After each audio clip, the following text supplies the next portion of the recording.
ഹരേ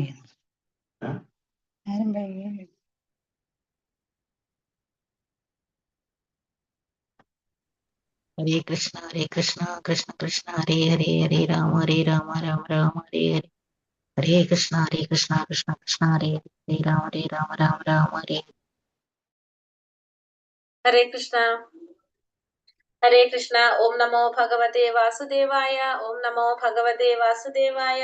ഓം നമോ ഭഗവതേ വാസുദേവായ. ഓം അജ്ഞാനതിമിരാന്തസ്യ ജ്ഞാനാഞ്ജനാശലാകയ ചക്ഷുരുന്മീലിതം യേന തസ്മൈ ശ്രീഗുരവേ നമഃ. നമോ വിഷ്ണുപാദായ കൃഷ്ണപ്രേഷ്ഠായ ഭൂതലേ ശ്രീമതേ ഭക്തിവേദാന്ത സ്വാമിനിധി നാമിനേ. നമസ്തേ സാരസ്വതേ ദേവേ ഗൗരവാണി പ്രചാരിണേ നിർവിശേഷ ശൂന്യവാദി പാശ്ചാത്യദേശധാരിണേ. ജയ ശ്രീ കൃഷ്ണ ചൈതന്യ പ്രഭു നിത്യാനന്ദ ശ്രീ അദ്വൈത ഗദാധര ശ്രീവാസാദി ഗൗര ഭക്തവൃന്ദ. ഹരേ കൃഷ്ണ കൃഷ്ണ കൃഷ്ണ ഹരേ ഹരേ. ഹരേ രാമ രാമ രാമ ഹരേ ഹരേ. ഹരേ കൃഷ്ണ. ശ്രീ ശ്രീ രാധാ ഗോവിന്ദ് ടെമ്പിൾ ഇസ്കോൺ മാംഗ്ലൂരിന്റെ ഭഗവത്ഗീത ക്ലാസ്സിലേക്ക് എല്ലാവർക്കും സ്വാഗതം. ഹരേ കൃഷ്ണ. എല്ലാവർക്കും പ്രണാമം. ഹരേ കൃഷ്ണ. അപ്പൊ ഇന്ന് ഒന്നാമത്തെ അധ്യായം നമ്മളെ കഴിഞ്ഞു എന്നല്ലേ. ഇന്ന് രണ്ടാമത്തെ അധ്യായത്തിലേക്ക് കടക്കാണ്. ഗീതാ വിഷയ സംഗ്രഹം. അപ്പൊ ഒന്നാമത്തെ അധ്യായത്തിൽ നമ്മൾ എന്തൊക്കെയാ പറഞ്ഞത്?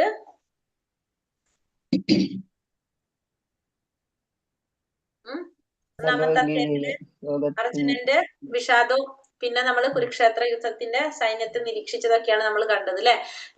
ലാസ്റ്റ് ശ്ലോകങ്ങളിൽ ഇന്നലെ നമ്മൾ എന്താ കണ്ടത്? അർജുനൻ യുദ്ധം ചെയ്യാതിരിക്കാനായിട്ട് ഓരോരോ കാരണങ്ങൾ പറഞ്ഞുകൊണ്ടിരിക്കുകയായിരുന്നു ഇന്നലത്തെ അധ്യായത്തില് അല്ലെ. നമ്മള് ലാസ്റ്റ് കണ്ടത് അങ്ങനെ ലാസ്റ്റ് അർജുനൻ എന്ത് തീരുമാനിക്കുകയാണ്? യുദ്ധം ചെയ്യണ്ട എന്ന് അങ്ങോട്ട് ഉറപ്പിക്കുകയാണ് അർജുനൻ അല്ലെ. എന്നെ വന്നിട്ട് അവര് വേണമെങ്കിൽ വധിച്ചോട്ടെ, ഞാൻ യുദ്ധം ചെയ്യാൻ താല്പര്യമില്ലാതെ നിൽക്കുമ്പോ, പക്ഷെ എന്നാലും ഞാൻ എന്തിനില്ല, യുദ്ധം ചെയ്യാനില്ല എന്ന് പറഞ്ഞിട്ട് വില്ലും ശരങ്ങളൊക്കെ താഴെ വെച്ച് യുദ്ധം ചെയ്യാൻ ഇഷ്ടമില്ല എന്ന് പറഞ്ഞിട്ട് രഥത്തിൽ ഇരിക്കുന്നതായിട്ടാണ് നമ്മൾ ഇന്നലെ കണ്ടത് അല്ലെ. ഒന്നാമത്തെ അധ്യായം മനസ്സിലായല്ലോ. അറ്റൻഡൻസിന്റെ ലിങ്ക് നമുക്ക് ഗൂഗിൾ ഫോമിലാണ് ഇനി രണ്ടാമത്തെ ലെവൽ തൊട്ടുള്ളത്. അപ്പൊ അതിന്റെ ലിങ്ക് ഗ്രൂപ്പിൽ ചാറ്റ് ബോക്സിൽ ഇട്ടിട്ടുണ്ട്. നിങ്ങൾക്ക് അറ്റൻഡൻസ് മാർക്ക് ചെയ്യാം കേട്ടോ അതില്. ഹരേ കൃഷ്ണ. അപ്പൊ അധ്യായം 2 ഗീതാ വിഷയ സംഗ്രഹം നമ്മൾ ഒന്നാമത്തെ ക്ലാസ്സിൽ പറഞ്ഞിട്ടുണ്ടായിരുന്ന പോലെ അല്ലെ. ഗീതാ വിഷയ സംഗ്രഹം. ഇതില് ഭഗവത്ഗീത വിഷയങ്ങളുടെ സംഗ്രഹമാണ് നമ്മുടെ രണ്ടാമത്തെ അധ്യായം. കാരണം ഭക്തിയോഗം, ജ്ഞാനയോഗം, കർമ്മയോഗം എല്ലാം ഇതില് ഒന്ന് ഭഗവാൻ പറയുന്നുണ്ട്, അർജുനന് പറഞ്ഞു കൊടുക്കുന്നുണ്ട്. അപ്പൊ അതുകൊണ്ട് ഈ 3 കാര്യങ്ങളും ഇതിൽ പറഞ്ഞതുകൊണ്ടാണ് ഇതിനെ ഗീതാ വിഷയ സംഗ്രഹം എന്ന് പറഞ്ഞത്. പിന്നെ അർജുനന് ഭഗവാൻ ജ്ഞാനം പകർന്നു കൊടുക്കുന്നത് ഈ അധ്യായത്തിലൂടെയാണ് അല്ലെ. അജ്ഞാനം മാറ്റി ജ്ഞാനം നൽകുന്നതാണ് ഈ അധ്യായത്തിലേക്ക് പോകാം. അധ്യായം 2 ഗീതാ വിഷയ സംഗ്രഹം, അതല്ലെങ്കിൽ സാഖ്യയോഗം എന്ന് പറയും.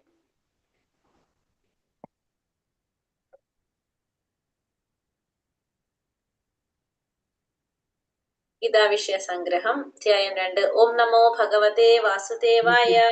സഞ്ജയ ഉവാച തം തഥാ കൃപയാവിഷ്ടം അശ്രുപൂർണാകുലേക്ഷണം വിഷീദന്തമിദം വാക്യം ഉവാച മധുസൂദന.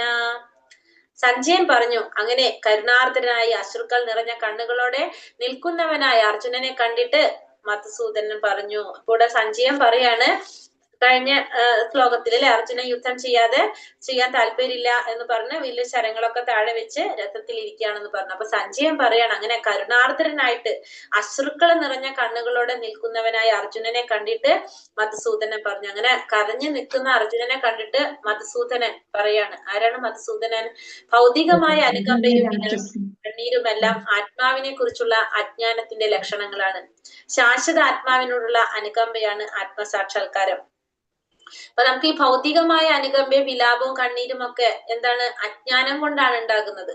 കാരണം ആത്മാവിനെ കുറിച്ചുള്ള അറിവുണ്ടെങ്കിൽ നമുക്ക് അതൊന്നും ഉണ്ടാകില്ല. അല്ലാതെ നമുക്ക് നമ്മുടെ വിലാപവും അനുകമ്പയും കണ്ണീരും ഒക്കെ വരുന്നത് എന്തുകൊണ്ടാണ്? നമ്മുടെ അജ്ഞാനം കൊണ്ടാണ് അതെല്ലാം സംഭവിക്കുന്നത്. ശാശ്വതമായിട്ടുള്ള അനുകമ്പ എന്താണ്? ആത്മസാക്ഷാത്കാരാണ് ശാശ്വതമായിട്ടുള്ളത്.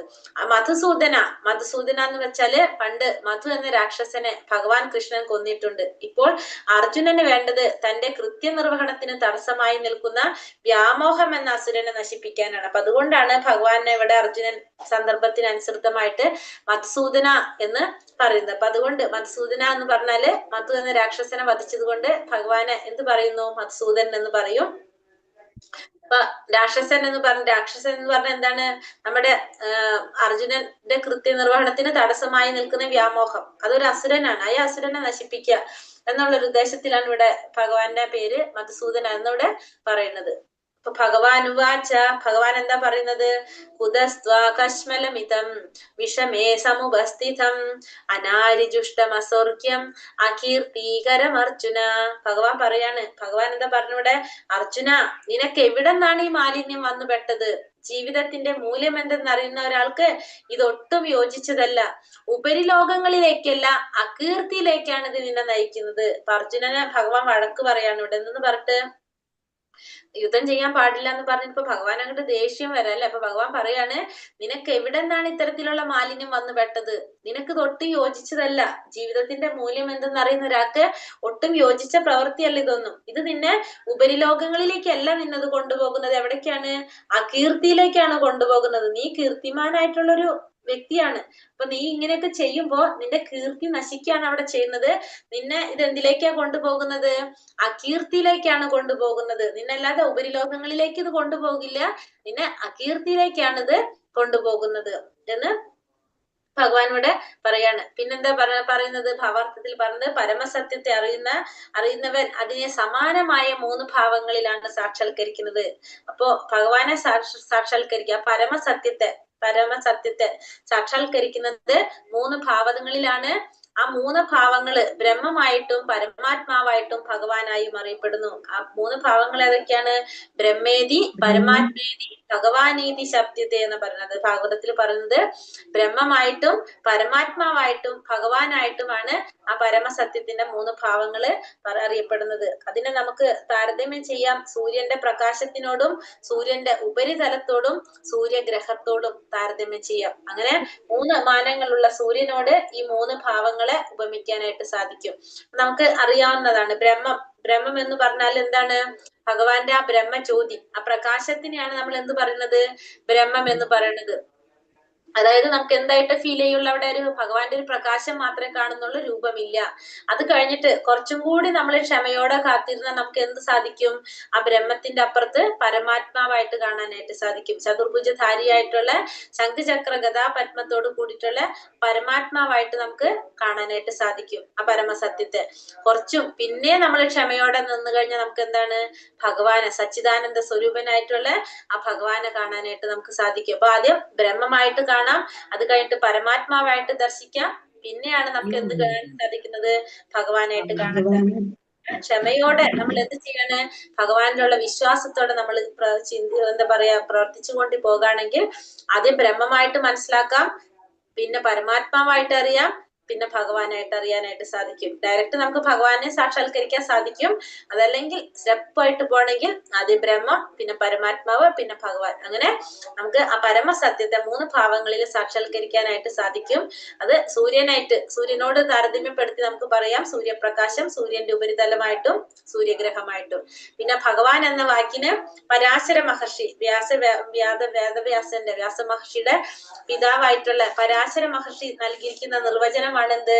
ഭഗവാൻ എന്ന് പറഞ്ഞ സമ്പത്ത്, ശക്തി, യശസ്, സൗന്ദര്യം, ജ്ഞാനം, ത്യാഗം, ഈ 6 ഘടകങ്ങൾ ഇത് പൂർണ്ണമായിട്ട് ഉൾക്കൊള്ളുന്നത് ആരാണോ ആ വ്യക്തിയാണ് ആര്? ഭഗവാൻ. ഇത് 6 ഗുണങ്ങളും ആരിലുണ്ടോ അവരെ നമുക്ക് ഭഗവാൻ എന്ന് വിളിക്കാം. കുറെ സമ്പത്ത് ഒരാൾക്ക് ഉണ്ടാവാം, ചിലപ്പോ ശക്തി ഉണ്ടാകാം, യശസ് ഉണ്ടാകാം, സൗന്ദര്യം ഉണ്ടാകാം, ചിലവർ ജ്ഞാനികളായിരിക്കാം, ത്യാഗം ചെയ്യുന്നവരായിരിക്കും. ഇതെല്ലാം ഒരുമിച്ച് ആരിലേ ഉണ്ടാകുള്ളൂ? ഒരു വ്യക്തിയിലേ ഉണ്ടാവുള്ളൂ. ആ വ്യക്തിയാണ് ആര്? പരമദിവ്യോത്തമ പുരുഷനായ ഭഗവാൻ എന്ന് ആര് പറഞ്ഞിരിക്കുന്നതാണത്? പരാശര മഹർഷി നൽകിയിരിക്കുന്ന നിർവചനമാണ്. ഭഗവാൻ എന്ന വാക്കിന് പരാശര മഹർഷി നൽകിയിരിക്കുന്ന നിർവചനമാണത്. ക്ലൈബം മാസ്മഗമപാർത്ഥ നൈദത്തയ്യുപപത്യതേ ക്ഷുദ്രം ഹൃദയ ദൗർബല്യം തെക്തോതിഷ്ഠാ പരം തപ. ഹേ പാർത്ഥ, തരം താണ ഈ ആണത്തമില്ലായ്മയ്ക്ക് നീ അധീനനാകരുത്. നിനക്ക് യോജിക്കുന്നതല്ല ഇത്. ശത്രുക്കളെ ജയിക്കുന്നവനെ ക്ഷുദ്രമായ ഹൃദയ ദൗർബല്യത്തെ ഉപേക്ഷിച്ച് എഴുന്നേൽക്കൂ. അപ്പൊ അർജുനനോട് പറയാണ് ഭഗവാൻ, ഹേ പാർത്ഥ. പാർത്ഥ എന്ന് പറഞ്ഞ ദേവിയാണ്. പൃഥ്വിയുടെ പുത്രനാണ്. ആയതുകൊണ്ട് ഭഗവാൻ അർജുനനെ പാർത്ഥ എന്ന് വിളിക്കുകയാണ്. അപ്പൊ പാർത്ഥ, ഈ തരം താണ ആണത്തമില്ലായ്മയ്ക്ക് നീ അധീനനാകരുത്. ഇത് തരം താണ പ്രവൃത്തിയാണ്, ആണത്തമില്ലാത്ത പ്രവൃത്തിയാണ്. അതിന് നീ വഴിപ്പെട്ടു പോകരുത്. നിനക്ക് യോജിച്ചതല്ല ഇതൊന്നും. ശത്രുക്കളെ ജയിക്കുന്നവനെ, നീ എപ്പോഴും എങ്ങനെയാണ്? ശത്രുക്കളെ ജയിക്കുന്നവനാണ് നീ. ക്ഷുദ്രമായ ഹൃദയ ദൗർബല്യത്തെ ഉപേക്ഷിച്ച് നീ എഴുന്നേൽക്കും. ഇത് നിന്റെ ക്ഷുദ്രമായ ഹൃദയ ദൗർബല്യമാണ് നീ പറയുന്നതെല്ലാം. നീ അതിനെ ഉപേക്ഷിച്ച് നീ എഴുന്നേറ്റ് യുദ്ധം ചെയ്യൂ എന്നാണ് ഇവിടെ അർജുനനോട് ഭഗവാൻ പറയുന്നത്.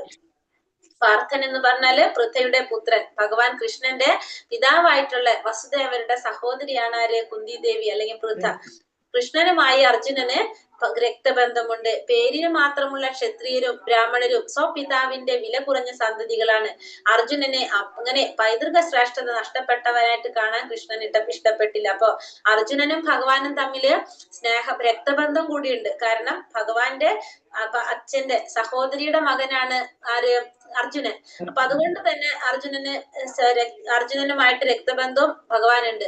മാത്രമല്ല അർജുനനെ ഈ രീതിയിൽ കാണാനായിട്ട്, ഒരു പേരിന് മാത്രം ഒരു ക്ഷത്രിയനായിട്ട് കാണാൻ ആരാഗ്രഹിക്കുന്നില്ല? ഭഗവാൻ ആഗ്രഹിക്കുന്നില്ല. അപ്പൊ അതുകൊണ്ട്, കാരണം അങ്ങനെ ഒരു ശ്രേഷ്ഠത നഷ്ടപ്പെട്ടവനായിട്ട് കാണാനായിട്ട് കൃഷ്ണൻ ഒരിക്കലും ആഗ്രഹിക്കുന്നില്ല. അതുകൊണ്ടാണ് അർജുനനെ ഇവിടെ വഴക്ക് പറയുന്നത് അല്ലെ. അർജുനൻ യുദ്ധം ചെയ്യാൻ താല്പര്യമില്ല എന്ന് പറയുമ്പോ അർജുനൻ വഴക്ക് പറയുന്ന ഒരു കാരണം എന്തുകൊണ്ടാണ്? കാരണം അർജുനൻ ക്ഷത്രിയനാണ്. ക്ഷത്രിയന്റെ ധർമ്മം യുദ്ധം ചെയ്യുക എന്നുള്ളതാണ്. ക്ഷത്രിയ കുലത്തിൽ ജനിച്ചിട്ടും ആ യുദ്ധം ചെയ്യാതെ നീങ്ങി നിന്നാൽ എന്താ സംഭവിക്കുന്നത്? ആ കുലത്തിന് തന്നെ എന്താണ് അപമാനം വരുത്തി വെക്കുന്നവരാണ് അങ്ങനെ. അപ്പൊ അങ്ങനെ പിതാവിന്റെ വില കുറഞ്ഞ സന്തതികളായിട്ട്, ക്ഷത്രിയനായിട്ടും ആ പിതാവിന്റെ ഒരു വില കുറഞ്ഞ സന്തതിയായിട്ട് കാണാനായിട്ട് ആരാഗ്രഹിക്കുന്നില്ല? ഭഗവാൻ ആഗ്രഹിക്കുന്നില്ല അർജുനൻ. അതുകൊണ്ടാണ് ഇങ്ങനെ വഴക്ക് പറയുന്നത്. കഥം ഭീഷ്മമഹം സംഖ്യേ ദ്രോണം ച മധുസൂദന ഇഷൂപി പ്രതിയോത്സാമി പൂജാർഹ വാരിസൂദന. അപ്പൊ അങ്ങനെ വഴക്ക് പറഞ്ഞു കേട്ടപ്പോ അർജുനൻ എന്താ പറയുന്നത്? അർജുനൻ പറഞ്ഞു, ശത്രുനാശകനായ അല്ലയോ മധുസൂദന, പൂജാർഹരായ ഭീഷ്മരെയും ദ്രോണരെയും പോലുള്ളവർക്കെതിരെ ഞാൻ എങ്ങനെ അസ്ത്രങ്ങളാൽ തിരിച്ചടിക്കും? അപ്പൊ അർജുനന്റെ പ്രയാസം എന്താണ്? ഈ പറഞ്ഞവര് ആരാണ്? ഭീഷ്മദേവനായാലും ദ്രോണാചാര്യരായാലും അവരൊക്കെ എങ്ങനെയാണ് ഞാൻ അസ്ത്രങ്ങൾ കൊണ്ട് തിരിച്ചടിക്കുന്നത്? കാരണം നമ്മളിപ്പോ ഭാഗവതം ക്ലാസ്സിൽ നമ്മൾ പറഞ്ഞതാണ് അല്ലെ, യുധിഷ്ഠിര മഹാരാജാവിന്റെ കഥ പറഞ്ഞപ്പോ എന്താ പറഞ്ഞത്? കാരണം അവരുടെ അച്ഛൻ പാണ്ഡു മരണപ്പെട്ടതിന് ശേഷം ഇവരെ സ്നേഹത്തോടെ വാത്സല്യത്തോടെ വളർത്തിക്കൊണ്ടുവന്നത് ആരൊക്കെയായിരുന്നു? ഈ ഭീഷ്മാചാര്യരായിരുന്നു. പിന്നെ ദ്രോണാചാര്യര് ഗുരുവായിരുന്നു. അർജുനനെ സംബന്ധിച്ചിടത്തോളം ദ്രോണാചാര്യർ എന്ന് പറഞ്ഞാല് ദ്രോണാചാര്യർക്ക് ഏറ്റവും പ്രിയപ്പെട്ട ഒരു ശിഷ്യനായിരുന്നു അർജുനൻ. അത്രയും സ്നേഹത്തോടെ വാത്സല്യത്തോടെ ആയിരുന്നു അർജുനന് ഓരോ കാര്യങ്ങളും ദ്രോണാചാര്യർ പറഞ്ഞു കൊടുത്തുകൊണ്ടിരുന്നത്. അത്രയും പ്രിയപ്പെട്ട ഒരു ശിഷ്യനായിരുന്നു ദ്രോണാചാര്യരുടെ.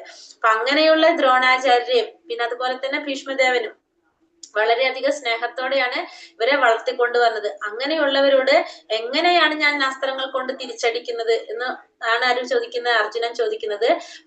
അർജുനന്റെ ആ മാനസികാവസ്ഥ എന്ന് പറഞ്ഞാല് വളരെ നമ്മൾക്ക് ആലോചിക്കുമ്പോ തന്നെ ഭയങ്കര പ്രയാസമുള്ള ഒരു സംഭവമാണ് അർജുനനെ സംബന്ധിച്ച് പറയുമ്പോ. ഗുരുജനങ്ങളോട് വാക്സാമരത്തിൽ പോലും ഏർപ്പെടുന്നതാണ് സാമാന്യ മര്യാദ. തന്റെ പിതാമഹനായ ഉഗ്രസേനനെയോ ഗുരുവായ സന്ദീപനി മുനിയെയോ എതിർക്കാൻ കൃഷ്ണൻ തുനിയുമോ? ഇവയാണ് അർജുനൻ കൃഷ്ണനോട് ഉന്നയിക്കുന്ന ചില വാദമുഖങ്ങൾ. അപ്പോ ഗുരുജനങ്ങളോട് വാക്സാമർത്ഥ്യത്തിൽ പോലും നമ്മൾ ഏറ്റുമുട്ടാൻ പാടില്ല എന്നുള്ളതാണ് സാധാരണ മര്യാദയിൽ പറയുന്നത് അല്ലെ. ഗുരുക്കന്മാരോട് ഒരിക്കലും നമ്മൾ എന്ത് ചെയ്യാൻ പാടില്ല? വാക്കുകൊണ്ട് പോലും അവരോട് നമ്മൾ എതിർക്കാനായിട്ട് പാടില്ല. അത് സാമാന്യ ഒരു മര്യാദയാണ്. നമ്മള് സംശയങ്ങൾ ചോദിക്കും ഗുരുജനങ്ങളോട്. പക്ഷെ എങ്ങനെയായിരിക്കണം? തദ്വിധി പ്രണിപാതേന പ്രതിപ്രശ്നേന സേവയ ഉപദേശന്തി തേജ്ഞാനം ജ്ഞാനിന തത്വദർശിന. 4ാമത്തെ അധ്യായത്തിൽ നമ്മൾ പറയുന്നുണ്ട് എങ്ങനെയാണ് ഒരു ഗുരുവിനോട് ചോദിക്കേണ്ടത്. വളരെ വിനയത്തോടെ നമ്മള് ചോദ്യങ്ങൾ ചോദിക്കാം. അതെങ്ങനെയായിരിക്കണം? നമ്മുടെ അറിവ് പ്രദർശിപ്പിക്കാനല്ല നമ്മൾ ചോദിക്കണം, അല്ലെങ്കിൽ ഗുരുവിന്റെ അറിവ് നമ്മള് പരീക്ഷിക്കാനും വേണ്ടിയിട്ടല്ല നമ്മൾ ചോദിക്കേണ്ടത്, നമ്മൾ അറിയാൻ വേണ്ടിയിട്ട് ചോദിക്കണം. അത്രയും വിനയത്തോടെ ആയിരിക്കണം ഗുരുവിനോട് സംസാരിക്കേണ്ടത്. അങ്ങനെയാണ് ഒരു ഗുരുവിനോട് നമ്മൾ കാണിക്കേണ്ടത്. അങ്ങനെയുള്ള ഗുരുക്കളോട് നമ്മൾ സാമർത്ഥ്യത്തിൽ പോലും നമ്മൾ ഏർപ്പെടുന്നില്ല, അവരായിട്ട് എതിർക്കുന്നില്ല. അപ്പൊ അങ്ങനെയുള്ള ഒരു ഗുരുവിനോട് നമ്മൾ എങ്ങനെയാണ് എന്താണ് യുദ്ധം ചെയ്യുന്നത് എന്നാണ് ഇവിടെ ആര് ചിന്തിക്കുന്നത്? അർജുനൻ ചിന്തിക്കുന്നത്. പിന്നെ അർജുനൻ എന്നിട്ട് തിരിച്ച് ഭഗവാനോട് എന്താ ചോദിക്കുന്നത്? തന്റെ പിതാമഹനായിട്ടുള്ള ഉഗ്രസേനൻ, ഇവിടെ പിതാമഹനാണല്ലോ ഭീഷ്മദേവനൊക്കെ, അപ്പൊ ഭഗവാനോട് ചോദിക്കാണ്, ഉഗ്രസേനനായിട്ടോ അല്ലെങ്കിൽ ഗുരുവായിട്ടുള്ള സന്ദീപനി മഹർഷിയായിട്ടോ എതിർക്കാനായിട്ട് കൃഷ്ണന് സാധിക്കോ എന്നാണ് ഇവിടെ ആര് തിരിച്ചു ചോദിക്കുന്നത്? അർജുനൻ ചോദിക്കുന്നത്. കാരണം അർജുനനും ഭഗവാനും സുഹൃത്താണ് ഇപ്പൊ. അപ്പൊ അർജുനൻ തിരിച്ചു ചോദ്യം ചോദിക്കാണ്, കൃഷ്ണന് സാധിക്കോ കൃഷ്ണന്റെ ഗുരുവായിട്ടും അല്ലെങ്കിൽ പിതാമഹനായിട്ടുള്ള ഉഗ്രസേനനായിട്ടും യുദ്ധം ചെയ്യാനൊക്കെ? അർജുനൻ ചോദിക്കാണ്, നിനക്ക് സാധിക്കോ? കൃഷ്ണനോട് ചോദിക്കാണ്, കൃഷ്ണന് സാധിക്കോ എന്നാണ് ഇവിടെ ചോദിക്കുന്നത്. ഗുരു നഹത്വാഹി മഹാനുഭാവാൻ ശ്രേയോ ഭോക്തും ഭൈഷ്യമപീഹ ലോകേ ഹത്വാർത്ഥകാമാംസ്തു ഗുരൂനിഹൈവ ഭുഞ്ജീയ ഭോഗാൻ രുതിരപ്രദിക്താൻ. അപ്പൊ എന്റെ ഗുരുജനങ്ങളായ മഹാത്മാക്കളുടെ ജീവിതം കൊണ്ട് പന്താടുന്നതിനേക്കാൾ നല്ലത് ഭിക്ഷയാചിച്ച് ഉപജീവിക്കുന്നതാകാം. ലൗകിക നേട്ടങ്ങൾ ആഗ്രഹിക്കുന്നവരെങ്കിലും ഗുരുജനങ്ങളായ അവർ വധിക്കപ്പെടുകയാണെങ്കിൽ നാം ആസ്വദിക്കുന്ന സുഖങ്ങളെല്ലാം രക്തപങ്കിലമായിരിക്കും. ഇവിടെ എന്താ പറയുന്നത്? എന്റെ ഗുരുജനങ്ങളായിട്ടുള്ള മഹാത്മാക്കളുടെ ജീവിതം. ഹരേ കൃഷ്ണ. ഹരേ കൃഷ്ണ മാതാജി. മാതാജി, ആ ഗുരുവിനോട് എങ്ങനെയാ ചോദിക്കേണ്ടതെന്നുള്ള ശ്ലോകത്തിന്റെ റെഫറൽ ഏതാ? 4:34, 4-ാമത്തെ അധ്യായത്തില് 34-ാമത്തെ ശ്ലോകം. 4-ാമത്തെ അധ്യായത്തില് 34-ാമത്തെ ശ്ലോകം കേട്ടോ. എന്റെ ഗുരുജനങ്ങളായ മഹാത്മാക്കളുടെ ജീവിതം കൊണ്ട് പന്താടുന്നതിനേക്കാൾ നല്ലത് ഭിക്ഷയാചിച്ച് ഉപജീവനം നടത്തുന്നതാകാം. ലൗകിക നേട്ടങ്ങൾ ആഗ്രഹിക്കുന്നവരെങ്കിലും ഗുരുജനങ്ങളായ അവർ വധിക്കപ്പെടുകയാണെങ്കിൽ നാം ആസ്വദിക്കുന്ന സുഖങ്ങളെല്ലാം രക്തപങ്കിലമാകും. എന്നിട്ട് അർജുനൻ എന്താ പറയണത്? എന്റെ ഗുരുജനങ്ങളായിട്ടുള്ള മഹാത്മാക്കളുടെ ജീവിതം അല്ലെ, ഈ ഗുരുക്കന്മാര് ഭീഷ്മദേവനായാലും ദ്രോണാചാര്യരായാലും അവരെയൊക്കെ ജീവിതം കൊണ്ട് പന്താടുന്നതിനേക്കാൾ നല്ലത് എനിക്ക് എന്താണ്? ഉപജീവനം ഭിക്ഷാടനത്തിലൂടെ ചെയ്യുന്നതാണ്. ഭിക്ഷ യാചിച്ച് ഉപജീവനം നടത്തിയാലും എനിക്ക് വിരോധമില്ല. പക്ഷെ എന്ത് ചെയ്യാൻ ഞാൻ ആഗ്രഹിക്കുന്നില്ല? അവരെ വധിക്കാനായിട്ട് ആഗ്രഹിക്കുന്നില്ല. പിന്നെ ലൗകിക നേട്ടങ്ങൾ ആഗ്രഹിക്കുന്നവരാകാം അവര് ചിലപ്പോ. പക്ഷെ എന്നാലും ഗുരുജനങ്ങളെ വധിച്ചു കഴിഞ്ഞാൽ നമ്മൾ ആസ്വദിക്കുന്ന സുഖങ്ങളൊക്കെ എങ്ങനെയാണ്? രക്തം തൊട്ടതായിരിക്കും, രക്തപങ്കിലമായിരിക്കും. കാരണം ഗുരുജനങ്ങളെ വാക്കുകൊണ്ട് പോലും നമ്മൾ എതിർക്കരുതെന്നാ പറയുന്നത്. അങ്ങനെയുള്ള ഗുരുക്കന്മാരുടെ രക്തം കൊണ്ട് നമുക്ക് കിട്ടുന്ന സുഖങ്ങളൊക്കെ എന്താണ്? അതൊന്നും ശാശ്വതമായിട്ടുള്ളതല്ല എന്നാണ് ഇവിടെ ആര് പറയുന്നത്? അർജുനൻ പറയുന്നത്. അപ്പൊ ഇവിടെ എന്താ നമ്മളെ ശാസ്ത്രങ്ങളിൽ പറയുന്ന കാര്യം എന്താ പറയുന്നത്? വൈദിക നിയമങ്ങൾ അനുസരിച്ച് ദുഷ്കൃത്യം ചെയ്യുന്നവനും വിവേകം നശിച്ചവനുമായ ഗുരുവിനെ ഉപേക്ഷിക്കാം. അപ്പൊ ഇവിടെ നമ്മുടെ ശാസ്ത്രപ്രകാരം വൈദിക നിയമങ്ങൾ പ്രകാരം എന്താണ്? ദുഷ്കൃത്യം ചെയ്യുന്ന ഗുരുവിനെ അല്ലെങ്കിൽ വിവേകം നശിച്ച ഗുരുവിനെ നമുക്ക് ഉപേക്ഷിക്കാം എന്നാണ് പറയുന്നത്. അപ്പൊ നമ്മൾ ഒരു ഗുരുവിനെ സ്വീകരിച്ചു, ആ ഗുരു ദുഷ്കൃത്യം ചെയ്യുന്നവനാണ്, അതല്ലെങ്കിൽ വിവേകം നശിച്ചവനാണ്, നമുക്ക് എങ്ങനെ മനസ്സിലാക്കാം? നമ്മളോട് പറയുന്ന കാര്യങ്ങൾ അത് അങ്ങനത്തെ രീതിയിലാണെങ്കിൽ നമുക്കത് മനസ്സിലാക്കാൻ സാധിക്കും അല്ലെ? അങ്ങനെയുള്ള ഗുരുവിനെ നമ്മൾക്ക് എന്ത് ചെയ്യാം? ഉപേക്ഷിക്കാം എന്ന് ശാസ്ത്രങ്ങളില് പറയുന്നുണ്ട്. ഭീഷ്മരും ദ്രോണരും ദുര്യോധനന്റെ സാമ്പത്തിക സഹായം സ്വീകരിച്ചു പോയത് കൊണ്ട് അയാളുടെ പക്ഷത്ത് ചേരാൻ ബാധ്യസ്ഥരായി. സാമ്പത്തിക പരിഗണനകൾക്ക് വശംവദരായി. അപ്രകാരം അവർ ചെയ്യാൻ പാടില്ലാത്തതായിരുന്നു. ഈ സാഹചര്യത്തിൽ അവർ ഗുരുത്വത്തിന്റെ മഹനീയത നഷ്ടപ്പെടുത്തി. ഇവിടെ എന്താ പറയണത്? അപ്പൊ ഗുരുക്കന്മാരെ നമ്മൾ ഉപേക്ഷിക്കാം. നമുക്ക് എങ്ങനെയാണെങ്കിലും ദുഷ്കൃത്യം ചെയ്യുന്നവനാണ്, വിവേകം നശിച്ചവനാണെങ്കിൽ ആ ഗുരുവിനെ നമുക്ക് ഉപേക്ഷിക്കാം. അപ്പൊ ഇവിടെ ഭീഷ്മരും ദ്രോണരുടെ പ്രോബ്ലം എന്താണ്? അവര് ദുര്യോധനന്റെ സാമ്പത്തിക സഹായം സ്വീകരിച്ചു. അതുകൊണ്ട് തന്നെ അവരെന്താണ്? ആ സാമ്പത്തിക സഹായം സ്വീകരിച്ചത് കൊണ്ട് ദുര്യോധന പക്ഷത്ത് ചേരാനായിട്ടുള്ള ബാധ്യത ആർക്ക് വന്നു? ഇവർക്ക് വന്നു. ഈ സാമ്പത്തിക പരിഗണനകൾക്ക് വശംവദരായിട്ട് അവർ അപ്രകാരം ചെയ്യാൻ പാടില്ലാത്തൊരു കാര്യമായിരുന്നു. ഒരിക്കലും സാമ്പത്തികമായിട്ടുള്ള പരിഗണനകൾ നമ്മൾ വ്യക്തിപരമായുള്ള ബന്ധത്തിലൂടെ നമ്മൾ എന്ത് ചെയ്യാൻ പാടില്ല? നമ്മൾ ഒരു വശം ചേരാനായിട്ട് പാടില്ലാത്തതാണ്. പക്ഷെ അങ്ങനെ ചേർന്നത് കൊണ്ട് അവർക്ക് എന്ത് സംഭവിച്ചു? ആ ഗുരുത്വത്തിന്റെ മഹനീയത നഷ്ടപ്പെട്ടു പോയി. ആ ഗുരുത്വത്തിന്റെ മഹനീയത, ഗുരു എന്ന ഒരു സ്ഥാനം, അതിന്റെ മഹനീയത അവര് നഷ്ടപ്പെടുത്തി. അപ്പൊ അതുകൊണ്ട് ഇവര് ആരെല്ലാം ഭഗവാൻ പറയുന്നത്? അപ്പൊ ഇവര് ഗുരുവിന്റെ സ്ഥാനത്തിന് അർഹരല്ലാതായിട്ട് മാറി എന്നാണ് ഇവിടെ പറയുന്നത്. ശാസ്ത്രപ്രകാരം അങ്ങനെയാണെന്ന് ഇവിടെ പറയാണ്. ചൈത ദിഗ്മകദരന്നോ ഗരീയോ യത്വാ ജയേമ യതിവാനോ ജയേയുഹു യാനേവ ഹത്വാന ജിജീവിഷാമാസ്തേവ സ്ഥിതാ പ്രമുഖേതാർത്ഥ രാഷ്ട്രഃ. അവരെ ജയിക്കുന്നതോ അവരാൽ തോൽപ്പിക്കപ്പെടുന്നതോ ഏതാണ് നല്ലതെന്ന് നമുക്ക് അറിഞ്ഞുകൂടാ. ധൃതരാഷ്ട്ര പുത്രന്മാരെ കൊന്നിട്ട് നാം ജീവിച്ചിരുന്നിട്ട് എന്ത് കാര്യം? എങ്കിലും അവർ ഇപ്പോൾ ഈ യുദ്ധത്തിനായി നമ്മുടെ മുമ്പാകെ നിൽക്കുന്നു. അപ്പൊ അർജുനൻ എന്താ പറയുന്നത്? അപ്പൊ അത് കേട്ടപ്പോ അർജുനൻ പറയാണ്, അവരെ ജയിക്കുന്നതാണോ അല്ലെങ്കിൽ അവരാൽ തോൽപ്പിക്കപ്പെടുന്നതാണോ ഏതാണ് നല്ലതെന്നുള്ളത് എനിക്ക് മനസ്സിലാക്കാൻ സാധിക്കുന്നില്ല. ധൃതരാഷ്ട്ര പുത്രന്മാര് ദുര്യോധനാദികളെ കൊന്നിട്ട് നമ്മൾ ജീവിച്ചിരുന്നിട്ട് എന്താ കാര്യം? എങ്കിലും അവർ ഇപ്പോൾ യുദ്ധം ചെയ്യാനായിട്ട് നമ്മുടെ മുമ്പാകെ നിൽക്കുന്നുണ്ട്. കാരണം അവരെ ജയിക്കുന്നതാണോ അല്ലെങ്കിൽ അവരെ കൊണ്ട് ഞാൻ തോൽക്കുന്നതാണോ ഏതാണ് നല്ലതെന്ന് എനിക്ക് മനസ്സിലാക്കാൻ സാധിക്കുന്നില്ല. മാത്രമല്ല ധൃതരാഷ്ട്ര പുത്രന്മാരെ കൊന്നിട്ട് അല്ലെ, ദുര്യോധനൊക്കെ കൊന്നിട്ട് നമ്മൾ ജീവിച്ചിരുന്നിട്ട് വല്ല കാര്യമുണ്ടോ? കാരണം ഇവരെന്താണ്, ചേട്ടന്റെ അനിയന്റെ മക്കളാണ്. ഇപ്പൊ നമുക്ക് എന്തെങ്കിലും സുഖ സൗകര്യങ്ങൾ ഉണ്ടാവുമ്പോ നമ്മൾ എന്ത് ചെയ്യും? നമ്മുടെ ബന്ധുക്കളോടൊക്കെ വിളിച്ചു പറയും. നമ്മളിപ്പോ ഫോൺ വിളിച്ച് അല്ലെങ്കിൽ നമ്മൾ അവരൊക്കെ അറിയിക്കും, അല്ലെങ്കിൽ അവരെ നമ്മളെ വീട്ടിലേക്ക് ക്ഷണിക്കും അത് കാണാൻ വേണ്ടിട്ട് അല്ലെ. അങ്ങനെയാണ് നമുക്കിപ്പോ നമ്മളിപ്പോ ഒരു വീട് വെച്ചു, നമ്മൾ അല്ലെങ്കിൽ ഒരു വണ്ടി മേടിച്ചു, നമ്മൾ എന്ത് ചെയ്യും? അതും കൊണ്ട് അവരെ വീട്ടിലേക്ക് പോകും. വീട് മേടിച്ചു കഴിഞ്ഞാൽ നമ്മൾ എല്ലാവരെയും ഹൗസ് വാമിങ്ങിന് ക്ഷണിച്ച് അവർക്ക് അവർക്ക് നമുക്ക് ചെറിയൊരു പാർട്ടിയൊക്കെ നമ്മൾ കൊടുക്കും. കാരണം നമ്മൾ ആ സന്തോഷം നമ്മൾ നമ്മുടെ ബന്ധുക്കളായിട്ട് പങ്കിടും. അപ്പൊ ഇവിടെ ഇപ്പൊ യുദ്ധം ചെയ്ത് രാജ്യം കിട്ടിക്കഴിഞ്ഞാൽ ആ സന്തോഷം കാണാൻ ആരുമില്ല. കാരണം തോൽപ്പിക്കുന്നത് ആരെയാണ്? സ്വന്തം തന്നെ കൂടപ്പിറപ്പുകളെയാണ് അവർ തോൽപ്പിക്കുന്നത്. മാത്രമല്ല അത് കാണാൻ പോലും ആരുണ്ടാവില്ല. അവരൊക്കെ യുദ്ധത്തിൽ മരണപ്പെട്ടു പോകാണ്. അവരൊക്കെ നമ്മൾ കൊല്ലാണ് ചെയ്യുന്നത്. അപ്പൊ ഈ യുദ്ധം നമ്മുടെ മുന്നിൽ നിൽക്കാണ്. ഇവരൊക്കെ വധിച്ചിട്ട് നമ്മൾ ജീവിച്ചിരുന്ന് ഇതൊക്കെ കിട്ടിയിട്ട് വല്ല കാര്യമുണ്ടോ എന്നാണ് ആര് ചിന്തിക്കുന്നത്? അർജുനൻ ചിന്തിക്കുന്നത്. അർജുനൻ ഒരു മഹാനായ ഭക്തൻ, ഭഗവത് ഭക്തൻ മാത്രമല്ല, അത്യന്തം വിവേകശാലിയും സുനിയന്ത്രിതമായ മനസ്സും ഇന്ദ്രിയങ്ങളും ഉള്ളവനാണെന്നും വ്യക്തമാകുന്നുണ്ട്. അപ്പൊ അർജുനൻ നമുക്കറിയാം ഭക്തൻ മാത്രമല്ല ദൃഢനിശ്ചയമുള്ള ഒരു വ്യക്തിയാണ്. മനസ്സിനെ നിയന്ത്രിക്കാനും ഇന്ദ്രിയങ്ങളെ നിയന്ത്രിക്കാനുള്ള വിവേകശാലിയായിട്ടുള്ളൊരു വ്യക്തിത്വമാണ് ആര്? അർജുനൻ. രാജകുടുംബത്തിൽ പിറന്നവനാണെങ്കിലും താൻ ഭിക്ഷാടനത്തിൽ ജീവിച്ചു കൊള്ളാമെന്ന നിലപാട് അദ്ദേഹത്തിന്റെ നിസ്സംഗതയെ വെളിപ്പെടുത്തുന്നു. അപ്പൊ മാത്രമല്ല ഈ ഗുരുക്കന്മാരായിട്ട് യുദ്ധം ചെയ്യുന്നതിനേക്കാളും നല്ലത് താൻ ഭിക്ഷ യാചിക്കാം, എന്നാലും സാരില്ല. അത് അദ്ദേഹത്തിന്റെ നിസ്സംഗതയാണ് നമുക്കിവിടെ മനസ്സിലാക്കി തരുന്നത്. തന്റെ ആത്മീയ ഗുരുവായ കൃഷ്ണന്റെ നിർദ്ദേശത്തിലുള്ള ദൃഢവിശ്വാസവും സ്വതസിദ്ധമായ ഗുണവിശേഷങ്ങളും കൂടിച്ചേർന്നപ്പോൾ അദ്ദേഹത്തിന്റെ ധർമ്മിഷ്ഠതയ്ക്ക് മാറ്റുകൂട്ടുന്നു. അർജുനൻ മോക്ഷപ്രാപ്തിക്ക് സർവ്വതാ യോഗ്യനാണെന്ന് ഇതിൽ നിന്നും വ്യക്തമാകുന്നു. അപ്പൊ ആത്മീയ ഗുരുവായിട്ടുള്ള കൃഷ്ണന്റെ നിർദ്ദേശത്തിലുള്ള ദൃഢവിശ്വാസവും പിന്നെ സ്വതസിദ്ധമായിട്ടുള്ള ഗുണവിശേഷങ്ങളും അർജുനനുണ്ട്. അത് അർജുനന്റെ ധർമ്മിഷ്ഠതയ്ക്ക് മാറ്റുകൂട്ടുന്നു. അപ്പൊ അവിടെ അർജുനൻ എന്തിന് യോഗ്യനാണ്?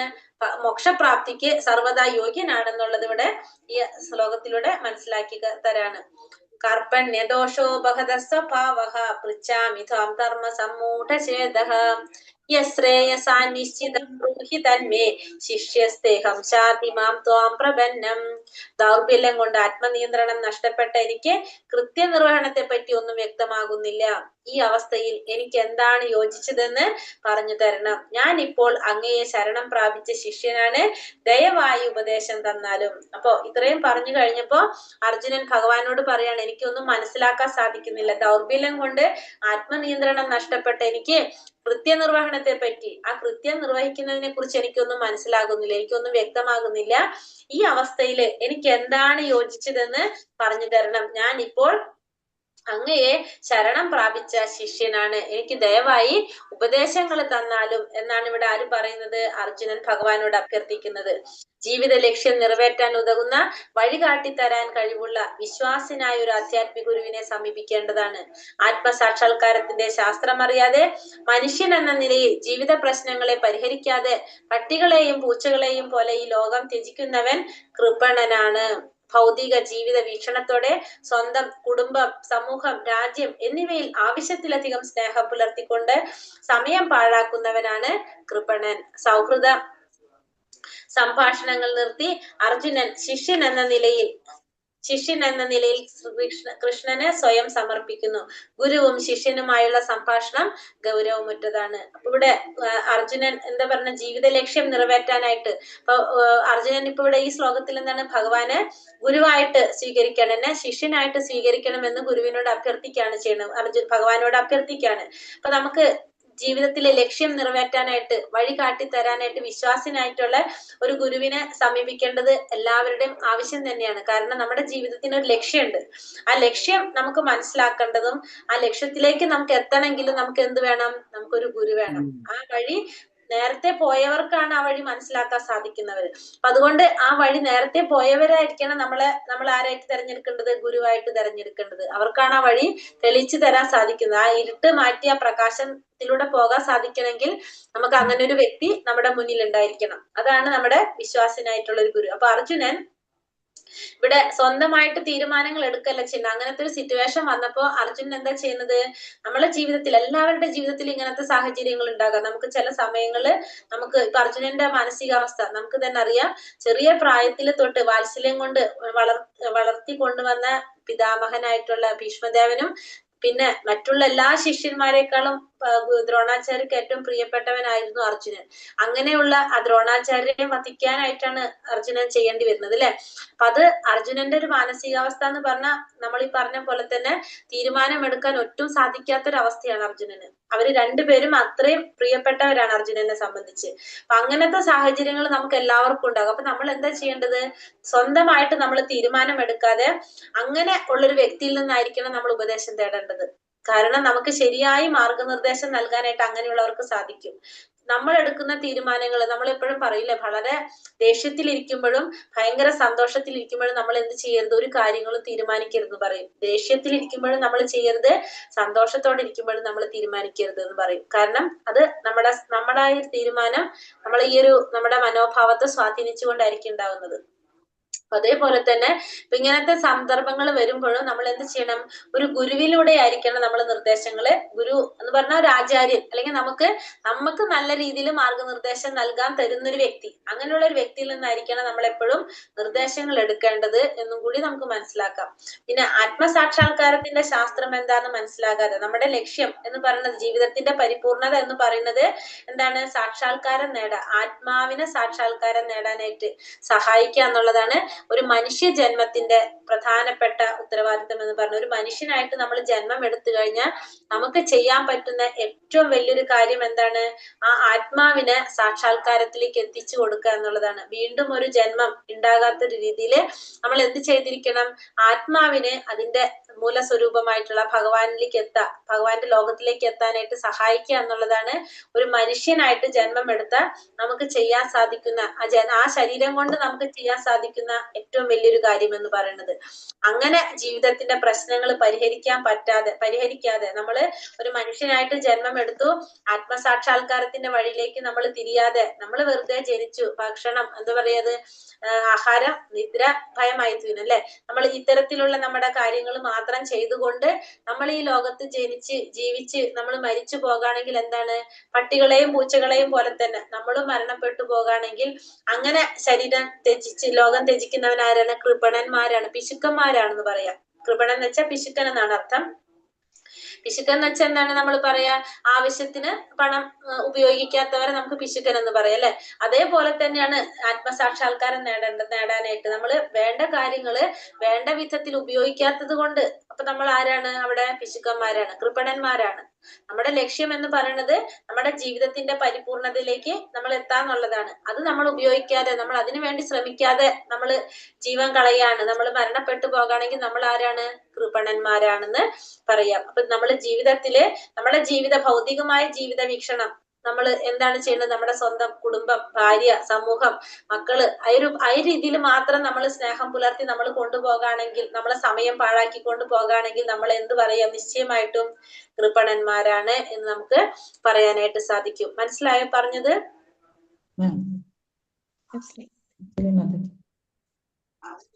നഹി പ്രപശ്യാമി മമാപനുത്യാഗ് ഉച്ചോഗമുച്ചോഷണമിന്ദ്രിയാണാം അവാപ്യ ഭൂമാവസപ്തമൃത്തം രാജ്യം സുരാണാമപി ചാധിപത്യം. ഇന്ദ്രിയങ്ങളെ അലട്ടുന്ന ഈ ദുഃഖത്തെ നശിപ്പിക്കാൻ ഒരു ഉപായവും ഞാൻ കാണുന്നില്ല. ഈ ഭൂമിയിൽ സമ്പദ് സമൃദ്ധിയും എതിരാളികൾ ഇല്ലാത്തതും ദേവന്മാർക്ക് സ്വർഗത്തിലേക്ക് ഉള്ളത് പോലുള്ള പരമാധികാരത്തോടുള്ള സാമ്രാജ്യം ലഭിച്ചാൽ പോലും എനിക്ക് ഈ ദുഃഖത്തെ അകറ്റാൻ സാധിക്കുകയില്ല. അപ്പൊ അർജുനൻ എന്നിട്ട് എന്താ പറയുന്നത്? ഭഗവാനോട് പറഞ്ഞില്ല എന്നെ ശിഷ്യനായിട്ട് സ്വീകരിക്കണം. എന്നിട്ട് പറയാണ്, ഇന്ദ്രിയങ്ങളെ അലട്ടുന്ന ഈ ദുഃഖത്തെ ശമിപ്പിക്കാനായിട്ട് വേറെ വേറൊരു ഉപായവും ഞാൻ കാണുന്നില്ല. കാരണം മുന്നിൽ നിൽക്കുന്നത് ആരാണ്? ദ്രോണാചാര്യരും പിന്നെ അതുപോലെ തന്നെ ഭീഷ്മദേവനും. അർജുനനെ സംബന്ധിച്ച് ഒരിക്കലും അവർക്കെതിരെ പ്രവർത്തിക്കാൻ അർജുനന് സാധിക്കില്ല. അപ്പൊ അങ്ങനെയുള്ള ഇത് എനിക്ക് ഒരിക്കലും എന്റെ ദുഃഖത്തിന് ഞാനൊരു ഉപായവും ഞാൻ കാണുന്നില്ല. എന്തൊക്കെ തന്നാലും എനിക്ക് ദേവന്മാർക്ക് സ്വർഗത്തിലുള്ള എല്ലാ സുഖ സൗകര്യങ്ങളും എനിക്ക് തന്നാലും സമ്പദ് സമൃദ്ധി തന്നാലും പരമ അധികാരത്തോടുള്ള സാമ്രാജ്യം തന്നാലും എനിക്ക് ഈ ദുഃഖം മാറ്റാനായിട്ട് എനിക്ക് സാധിക്കുന്നില്ല എന്നാണ് ഇവിടെ ആര് പറയുന്നത്? അർജുനൻ പറയുന്നത്. ജീവിതത്തിലെ ചുട്ടുനീട്ടുന്ന പ്രശ്നങ്ങൾക്ക് പരിഹാരം കാണുന്നതിന് ഒരു ആധ്യാത്മിക ആചാര്യന്റെ സഹായമില്ലാതെ സാധിക്കില്ല. കൃഷ്ണാവബോധ ശാസ്ത്രത്തിൽ നിപുണനാകാതെ ആർക്കും വിശ്വാസിനായ ഒരു ആത്മീയ ഗുരുവാകാൻ സാധിക്കുകയില്ല. ജനനം, വാർദ്ധക്യം, രോഗം, മരണം എന്നിങ്ങനെ ഭൗതിക ജീവിത സംബന്ധികളായ പ്രശ്നങ്ങളൊന്നും ധനാർജനം കൊണ്ടോ സാമ്പത്തിക അഭിവൃദ്ധി കൊണ്ടോ പരിഹരിക്കാവുന്നതല്ല. അപ്പൊ നമ്മുടെ ജീവിതത്തില് ചുട്ടുനീറുന്ന പല പ്രശ്നങ്ങളും നമുക്ക് ഉണ്ടാവാം. ആ പ്രശ്നത്തിന് പരിഹാരം കാണാനായിട്ട് നമുക്ക് ആര് വേണം? നമുക്കൊരു ഗുരു വേണം. ഒരു ആധ്യാത്മിക ആചാര്യന്റെ, ഒരു ഗുരുവിന്റെ സഹായം ഇല്ലാതെ നമുക്കത് സാധിക്കുന്നില്ല. അപ്പൊ ഒരു ഗുരു അല്ലെങ്കിൽ ആത്മീയ ആചാര്യൻ എന്ന് പറയുന്നത് ആരാണ്? നമുക്ക് പറയാം, നമ്മൾക്ക് മാർഗനിർദ്ദേശം നൽകാനായിട്ട് നല്ല രീതിയിൽ, ശരിയായ രീതിയിൽ മാർഗനിർദ്ദേശം നൽകാൻ കഴിയുന്ന ഒരു വ്യക്തിയായിരിക്കും ഒരു ആചാര്യൻ എന്ന് പറയുന്നത്. അങ്ങനെയുള്ള ആചാര്യന് വേണ്ട യോഗ്യത എന്താണ്? കൃഷ്ണാവബോധത്തിൽ നിപുണനാകാതെ ആർക്കും വിശ്വാസനായ ഒരു ഗുരുവാകാനായിട്ട് സാധിക്കില്ല. ഒരു ഗുരു ആകണമെങ്കിൽ എന്താണ് വേണ്ട യോഗ്യതകളുണ്ട്. വാചോ വേഗം, മനസാ ക്രോധ വേഗം, ജിഹ്വാ വേഗം, ഉദര ഉപസ്ഥ വേഗം, ഏതാൻ വേഗാൻ യ വിഷഹേത തിരഹ സർവാമപിമാം പൃഥിവീം ശിഷ്യാത് എന്ന് പറയുന്നത്. അതായത് വാക്ക്, മനസ്സ്, ക്രോധം, ജിഹ്വ, ഉദരം, ഉപസ്ഥം, ഈ 6 ത്വരകളെ നിയന്ത്രിക്കാൻ സാധിക്കുന്നവനായിരിക്കും ഗുരു. വാക്കിന്റെ ത്വര, സംസാരിക്കുന്ന കാര്യങ്ങള്, പിന്നെ മനസ്സിനെ നിയന്ത്രിക്കണം, പിന്നെ വേഗം, എന്താണ് വാചോ വേഗം, മനസ്സ ക്രോധം, ക്രോധത്തിനെ നിയന്ത്രിക്കുക, ദേഷ്യം, നമ്മുടെ വാക്കുകളെ, മനസ്സിനെ, ക്രോധത്തിനെ, ഈ 3 കാര്യങ്ങളുടെ ത്വരകളെ നിയന്ത്രിക്കാൻ സാധിക്കുന്നതായിരിക്കണം. മാത്രമല്ല പിന്നെന്താണ് പറഞ്ഞത്? ഉദരം, ഉപസ്ഥം, ജിഹ്വ, ഉദരം, ഉപസ്ഥം. ജിഹ്വ എന്ന് വെച്ചാല് നാവ്, നമ്മുടെ ജിഹ്വനെ നിയന്ത്രിക്കുന്നതായിരിക്കണം. ഉദരം, വയറിനെ നിയന്ത്രിക്കാൻ സാധിക്കുന്നതായിരിക്കണം. ഉപസ്ഥം, ജനനേന്ദ്രിയങ്ങള്. ഈ 6 കാര്യങ്ങളെ നിയന്ത്രിക്കാൻ സാധിക്കുന്ന വ്യക്തിയാണ് ആര്? ഗുരു എന്ന് പറയുന്നത്. അങ്ങനെ ഒരു ഗുരുവിനായിരിക്കണം നമ്മൾ എന്ത് ചെയ്യേണ്ടത്?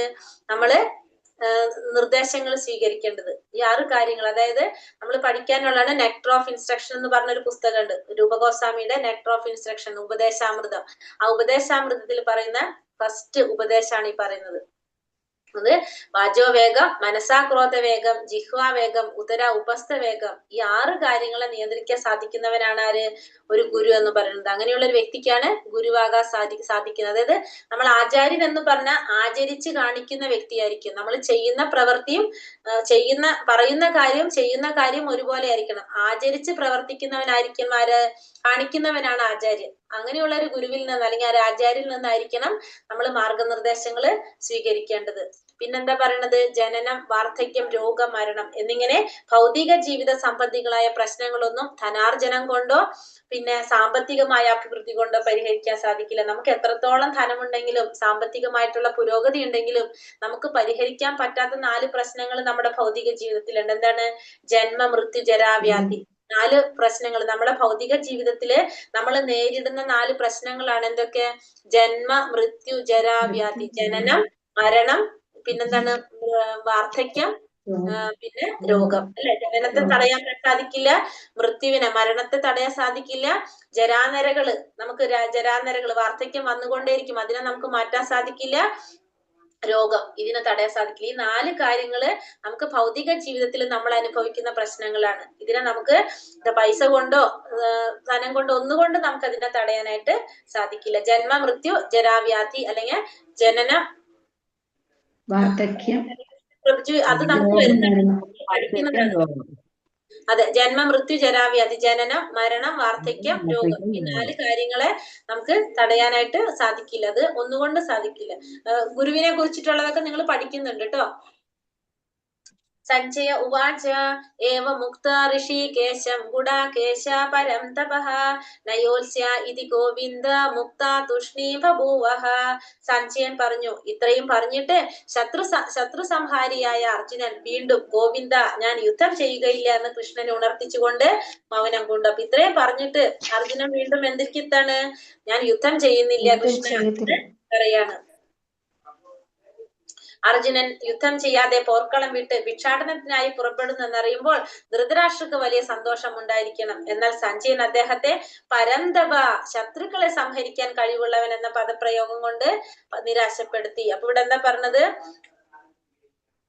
ശ്ലോകം ഏതാണത്? 9ാമത്തെ അല്ലെ. ഏവ മുക്ത ഋഷി കേശം ഗുഡാകേശ പരന്തപ. പരന്തപ എന്ന് പറഞ്ഞാല് ശത്രുക്കളെ സംഹരിക്കുന്നവനാണെന്ന് പറഞ്ഞു. ശത്രുക്കളെ സംഹരിക്കാൻ കഴിവുള്ളവനാണ് ആര്? അർജുനൻ. ശത്രുക്കളെ കീഴടക്കാൻ സാധിക്കാൻ കഴിവുള്ളവനാണ് അർജുനൻ. അപ്പൊ അങ്ങനത്തെ ഒരു വാക്കുകൊണ്ടാണ് ഇവിടെ ആര് പറയുന്ന, ഇൻഡയറക്റ്റ് ആയിട്ട് സഞ്ജയനും ധൃതരാഷ്ട്രക്ക് മുന്നറിയിപ്പ് നൽകിക്കൊണ്ടിരിക്കുകയാണ് എപ്പോഴും. കാരണം വിജയം ആർക്കാണ്? അർജുനനാണെന്നുള്ളത്. അപ്പൊ ഇവിടെ ധൃതരാഷ്ട്രക്ക് സന്തോഷം ഉണ്ടാവും. കാരണം അർജുനൻ എന്ത് ചെയ്യാണ്? യുദ്ധം ചെയ്യാതെ ഭിക്ഷാടനത്തിന് പോകാണെന്ന് കേൾക്കുമ്പോ. അപ്പൊ അത് ഇവിടെ എന്താണ് പറയുന്നത്? പരന്തപ, ശത്രുക്കളെ സംഹരിക്കാൻ കഴിവുള്ളവനാണ് എന്ന് പറഞ്ഞിട്ടാണ് ആ പദപ്രയോഗം കൊണ്ട് ധൃതരാഷ്ട്ര നിരാശപ്പെടുത്താണ് അവിടെ. ഇനി അപ്പൊ തമുവാച ഋഷികേശ പ്രഹസന്നിവ ഭാരത സേനയോരുഭയോർ മധ്യേ വിഷീദന്തമിതം വചഃ. അല്ലയോ ഭാരത, അപ്പോൾ ഇരു സൈന്യങ്ങളുടെയും നടുവിൽ വെച്ച് മന്ദഹാസത്തോടെ കൃഷ്ണൻ ദുഃഖിതനായ അർജുനനോട് പറഞ്ഞു. ഇനി ഭഗവാൻ പറയാൻ തുടങ്ങണം. അപ്പൊ ഇതുവരെ നമ്മൾ കണ്ടറിയാം അർജുനനാണ് ഇങ്ങനെ പറഞ്ഞുകൊണ്ടിരിക്കുന്നത്. ഇനി ഭഗവാൻ തുടങ്ങാൻ പോവുകയാണ്. പുനി വല്ലയോ ഭാരത, ഇവിടെ പറയണം ഭാരതകുലത്തില് ജന്മം എടുത്തുകൊണ്ടാണ് അർജുനനെ ഭഗവാൻ ഭാരത എന്ന് പറയുന്നത്. ഇരു സൈന്യങ്ങളുടെയും നടുവിൽ വെച്ച് മന്ദഹാസത്തോടെ കൃഷ്ണൻ ദുഃഖിതനായ അർജുനനോട് പറഞ്ഞു. അപ്പൊ അർജുനന്റെ സംസാരങ്ങളൊക്കെ കേട്ടിട്ട് ഭഗവാൻ മന്ദഹാസത്തോടെ പുഞ്ചിരിച്ചുകൊണ്ട് അർജുനനോട് പറയാൻ പോകാണ്. സുഹൃത്തുക്കളാ ഇരുവരും ഒരേ നിലയിലുള്ളവരാണ്. ഒരാൾ സ്വമേധയാ മറ്റേ ആളിന്റെ ശിഷ്യനായി, സ്നേഹിതൻ ശിഷ്യനായതോർത്താണ് കൃഷ്ണൻ മന്ദഹസിച്ചത്. ഗുരുവായി സ്വീകരിച്ചപ്പോൾ ഉടൻ തന്നെ അദ്ദേഹം ഗുരുസ്ഥാനം സ്വീകരിക്കുകയും ആചാര്യൻ ശിഷ്യനോടെന്ന പോലെ ഗാംഭീര്യത്തോടെ യഥാവിധി സംസാരിക്കുകയും ചെയ്യുന്നു. അപ്പൊ ഇവിടെ അർജുനൻ ഇതുവരെ സുഹൃത്തായിരുന്നു. ആ സുഹൃത്ത് ഇപ്പൊ ആരായിട്ട് മാറി? ശിഷ്യനായിട്ട് മാറി. അപ്പൊ അർജുനൻ ശിഷ്യനായിട്ട് മാറിയത് ഓർത്തിട്ട് ഭഗവാന് ചിരി വരാണ്, പുഞ്ചിരിക്കാണ് ഭഗവാൻ. മാത്രമല്ല ഇപ്പൊ അർജുനന്റെ ഗുരുവായപ്പോ ആ ഗുരുവിന്റെ ഒരു ഗാംഭീര്യത്തോട് കൂടിയാണ് ആര് സംസാരിക്കാൻ തുടങ്ങുന്നത്? ഭഗവാൻ സംസാരിക്കാനായിട്ട് തുടങ്ങുന്നത്. ഭഗവാൻ എന്താ പറയണത്? ഭഗവാനുവാച അശോചാനന്യശോചസ്ത്വം പ്രാഞ്ചവാദാംശ ഭാഷ്യസേ ഗദാസൂന ഗദാംസൂഞ്ച നാനുശോചന്തി പണ്ഡിതഃ. ഭഗവാൻ പറഞ്ഞു, നീ ബുദ്ധിമാന്മാരെ പോലെ സംസാരിക്കുന്നുവെങ്കിലും ആവശ്യമില്ലാത്തവയെ ചൊല്ലി ദുഃഖിക്കുകയും ചെയ്യുന്നു. ബുദ്ധിമാന്മാർ ജീവിച്ചിരിക്കുന്നവരെ ചൊല്ലിയാകട്ടെ മരിച്ചവരെ ചൊല്ലിയാകട്ടെ വിലപിക്കാറില്ല. അപ്പൊ അർജുനനോട് ഭഗവാൻ പറയാണ്, നിന്റെ സംസാരം കേട്ട നീ എങ്ങനെയാ തോന്നാ? നീ ബുദ്ധിമാനാണെന്നാണ് തോന്നുന്നത്. പക്ഷെ ബുദ്ധിമാന്മാർ എങ്ങനെയാണ്? ആവശ്യമില്ലാത്ത കാര്യങ്ങളെ കുറിച്ച് ദുഃഖിക്കുന്നവരല്ല ബുദ്ധിമാന്മാര്. ബുദ്ധിമാന്മാര് ജീവിച്ചിരിക്കുന്നവരെ കുറിച്ചോ മരിച്ചവരെ കുറിച്ചോ വിലപിക്കാറില്ല. നിന്റെ സംസാരം കേട്ടാ നീ ബുദ്ധിമാനാണെന്ന് തോന്നും. ആവശ്യമില്ലാത്തതിനെ പറ്റി പക്ഷെ നീ എന്ത് ചെയ്യുന്നുണ്ട്? ദുഃഖിക്കുകയും ചെയ്യുന്നുണ്ട്. ഇപ്പൊ അർജുനനോട് എന്താ പറഞ്ഞു കൊടുക്കണ ഭഗവാൻ? നിന്റെ സംസാരം കേട്ടാൽ നീ ബുദ്ധിമാനാണെന്ന് തോന്നും. പക്ഷെ നീ എന്താണ് ചെയ്യുന്നത്? ആവശ്യമില്ലാത്ത കാര്യത്തിനെ കുറിച്ച് ദുഃഖിക്കുകയാണ് ചെയ്യുന്നത്. സാധാരണ ബുദ്ധിമാന്മാർ എങ്ങനെയാണ്? ജീവിച്ചിരിക്കുന്നവരെ കുറിച്ചോ മരിച്ചവരെ കുറിച്ചോ വിലപിക്കാറില്ല ബുദ്ധിമാന്മാരെന്ന് പറയാണ്. അപ്പൊ യഥാർത്ഥത്തിൽ ബുദ്ധിമാൻ ആരാണ്? ഇവിടെ പറയുന്നുണ്ടോ? അറിവ് എന്നാൽ പദാർത്ഥത്തിനെയും ജീവാത്മാവിനെയും രണ്ടിന്റെയും നിയന്താവായ പരമപുരുഷനെയും കുറിച്ചുള്ള ജ്ഞാനമാണെന്ന് അടുത്ത അധ്യായങ്ങളിൽ വിശദീകരിക്കുന്നുണ്ട്. ഇന്നല്ലെങ്കിൽ നാളെ മണ്ണിടിയാൻ വിധിക്കപ്പെട്ടിട്ടുള്ളതാണ് ശരീരം. ആത്മാവിനെ പോലുള്ള പ്രാധാന്യം ശരീരത്തിനില്ല. ഇതറിഞ്ഞ വ്യക്തി ശരിക്കും ജ്ഞാനിയാണ്. അപ്പൊ ബുദ്ധിമാൻ ആരാണെന്ന് പറയാണ്. ബുദ്ധിമാൻ ആരാണ്? ആത്മാവിനേക്കാളും പ്രാധാന്യം ശരീരത്തിനില്ല എന്ന് മനസ്സിലാക്കുന്ന വ്യക്തിയാണ് ആര്? ബുദ്ധിമാൻ എന്ന് പറയുന്നത്. പ്രധാനപ്പെട്ടത് എന്താണ്? ആത്മാവാണ്. ആത്മാവിന്റെ പ്രാധാന്യം ശരീരത്തിനില്ല. അതറിഞ്ഞ വ്യക്തിയാണ് വിജ്ഞാനി അല്ലെങ്കിൽ ബുദ്ധിമാൻ എന്ന് പറയുന്നത്. അപ്പൊ ഇവിടെ ജ്ഞാനം, അറിവ് എന്ന് പറഞ്ഞാൽ എന്താണ്? ജീവാത്മാവിനെ കുറിച്ചും പദാർത്ഥത്തിനെ കുറിച്ചും ശരീരത്തെ കുറിച്ചും ജീവാത്മാവിനെ കുറിച്ചും അതിനെ നിയന്ത്രിക്കുന്ന പരമപുരുഷനെ കുറിച്ചുമുള്ള അറിവിനെയാണ് നമ്മൾ ജ്ഞാനം എന്ന് പറയുന്നത്. അപ്പൊ ബുദ്ധിമാൻ എന്ന് പറഞ്ഞ വ്യക്തി ആരായിരിക്കും? ആത്മാവിനേക്കാളും പ്രാധാന്യം ശരീരത്തിനില്ല. കാരണം ഈ ശരീരം എന്ന് പറയുന്നത് ഇന്നല്ലെങ്കിൽ നാളെ മണ്ണടിയാൻ വിധിക്കപ്പെട്ടിട്ടുള്ളതാണ് ശരീരം. ഇത് മനസ്സിലാക്കുന്ന വ്യക്തിയാണ് ആര്? ബുദ്ധിമാൻ. അർജുനൻ നീ എന്താണ്? നീ ബുദ്ധിമാനെ പോലെ സംസാരിക്കുന്നെങ്കിലും നീ എന്താണ്? നീ ബുദ്ധിമാന്മാർ ഒരിക്കലും ജീവിച്ചിരിക്കുന്നവരെ കുറിച്ചോ മരിച്ചവരെ കുറിച്ചോ സംസാരിക്കുന്നില്ല. പക്ഷെ നീ ബുദ്ധിമാനെ പോലെയാണ് സംസാരിക്കുന്നെങ്കിലും ആവശ്യമില്ലാതെ ദുഃഖിക്കുകയും ചെയ്യുന്നുണ്ട്. അപ്പൊ അർജുനൻ ബുദ്ധിമാനല്ല എന്നോട് പറഞ്ഞു കൊടുക്കാണ്. പിന്നെന്താ പറഞ്ഞത്? നത്തേ വാഹം ചാതു നാസം നത്വം നമേ ച നാധിപ ന ചൈവ ന ഭവിഷ്യാമ്യ സർവേ വയമതം പരം. ഞാൻ ഇല്ലാതിരുന്ന ഒരു കാലം ഉണ്ടായിട്ടില്ല, അതുപോലെ നീയും ഇക്കാണുന്ന രാജാക്കന്മാരും എല്ലാം എന്നും ഉണ്ടായിരുന്നു, ഒരിക്കലും നാം ആരും ഇല്ലാതാവുന്നില്ല. അപ്പൊ ഇനി ഭഗവാൻ പറയാണ്, ഞാൻ ഇല്ലാതിരുന്ന ഒരു കാലം ഉണ്ടായിട്ടില്ല ഇതുവരെ, ഞാൻ ഇല്ലാതിരുന്ന ഒരു കാലം ഇതുവരെ ഉണ്ടായിട്ടില്ല, അതുപോലെ തന്നെ നീയും ഇല്ലാത്തൊരു കാലം ഉണ്ടായിട്ടില്ല. ഈ പറഞ്ഞ രാജാക്കന്മാരും എല്ലാവരും ഉണ്ടായിരുന്നു, ഇന്നലെ ഉണ്ടായിരുന്നു, ഇന്നും ഉണ്ടായിരുന്നു, നാളെ ഉണ്ടാകും. നമ്മൾ ഒരിക്കലും ആരും ഇല്ലാതാകുന്നില്ല എന്നൂടെ ഭഗവാൻ പറഞ്ഞു കൊടുക്കാണ്. ഉത്കൃഷ്ടനായ വ്യക്തിയാണ് പരമദിവ്യോത്തമ പുരുഷനായ ഭഗവാൻ കൃഷ്ണൻ. ഭഗവാന്റെ സനാതന സുഹൃത്തായ അർജുനനും പോർനിലത്ത് ഒത്തുചേർന്നിട്ടുള്ള രാജാക്കന്മാരും ശാശ്വത വ്യക്തികൾ തന്നെ. അവരാരും മുൻകാലത്ത് ജീവിക്കാത്തവരോ മേലിൽ ശാശ്വതത്വം നഷ്ടപ്പെട്ടവരോ അല്ല. അവരുടെ വ്യക്തിത്വം പണ്ടേ ഉള്ളതാണ്, അത് ഭാവിയിലും നിലനിൽക്കും. അതിനാൽ അവരെ കുറിച്ച് ദുഃഖിക്കേണ്ടതില്ല. ആത്മീയ വ്യക്തിത്വം ഭഗവത് ഭക്തന്മാർക്ക് മാത്രമേ മനസ്സിലാവുകയുള്ളൂ. അപ്പൊ അർജുനനോട് പറയാണ് ഭഗവാൻ, സർവോത്കൃഷ്ടനായ വ്യക്തിയാണ് പരമദിവ്യോത്തമ പുരുഷനായിട്ടുള്ള ഭഗവാൻ ശ്രീകൃഷ്ണൻ എന്ന് പറഞ്ഞത് സർവ ഉത്കൃഷ്ടനായിട്ടുള്ള ഒരു വ്യക്തിയാണ്. ഭഗവാന്റെ സനാതനായിട്ടുള്ള സുഹൃത്താണ് ആര്? അർജുനൻ. അപ്പൊ അതേപോലെ തന്നെ ആ പോർക്കളത്തിൽ വന്നിട്ടുള്ള രാജാക്കന്മാരും എല്ലാം എങ്ങനെയാണ്? ശാശ്വതമായിട്ടുള്ള വ്യക്തികളാണ്. അവരെല്ലാവരും മുൻകാലത്ത് ജീവിച്ചിട്ടുണ്ടായിരുന്നവരാണ്. അവർക്ക് ആരിക്കലും ശാശ്വതത്വം നഷ്ടപ്പെട്ടവരും അല്ല അവരാരും. വ്യക്തിത്വം അവർക്ക് പണ്ടേ ഉണ്ട്. പക്ഷെ അവരെങ്ങനെയാണ്? ആ ശരീരം കൊണ്ടല്ല അവരുടെ വ്യക്തിത്വം. ആത്മാക്കളാണ് എല്ലാവരും അല്ലെ? നമ്മളെല്ലാം ആത്മാവാണ്. അപ്പൊ അത് ഭാവിയിലും നിലനിൽക്കും. എന്താ പറയാ, നമ്മളെ ശാശ്വതത്വം ഇന്നല്ല നാളെ നിലനിൽക്കും. അതിനാൽ നമ്മൾ ആരും ദുഃഖിക്കേണ്ട ആവശ്യമില്ല എന്നാണ് ഇവിടെ പറയുന്നത്? ഭഗവാൻ പറയുന്നത്. അത് ആർക്ക് മാത്രമേ മനസ്സിലാവുള്ളൂ? ഭഗവാൻ വ്യക്തിത്വത്തെ കുറിച്ച്, നമ്മുടെ ശാശ്വതമായ വ്യക്തിത്വത്തെ കുറിച്ച് ഭക്തന്മാർക്ക് മാത്രമേ അറിയാൻ സാധിക്കുള്ളൂ. അപ്പൊ ഇനി ഭഗവാൻ ഡീറ്റെയിൽ ആയിട്ട് അത് പറഞ്ഞു കൊടുക്കാണ്. ദേഹിനോസ്മിൻ യഥാ ദേഹേ കൗമാരം യൗവനം ജരാ തഥാ ദേഹാന്തര പ്രാപ്തിർ ധീരസ്തത്രാന മുഹ്യതി. ശരീരസ്ഥനായ ആത്മാവ് ബാല്യത്തിൽ നിന്ന് യൗവനത്തിലേക്കും പിന്നെ വാർദ്ധക്യത്തിലേക്കും കടക്കുന്നത് പോലെ മരണശേഷം മറ്റൊരു ശരീരത്തിലേക്ക് പ്രവേശിക്കുന്നു.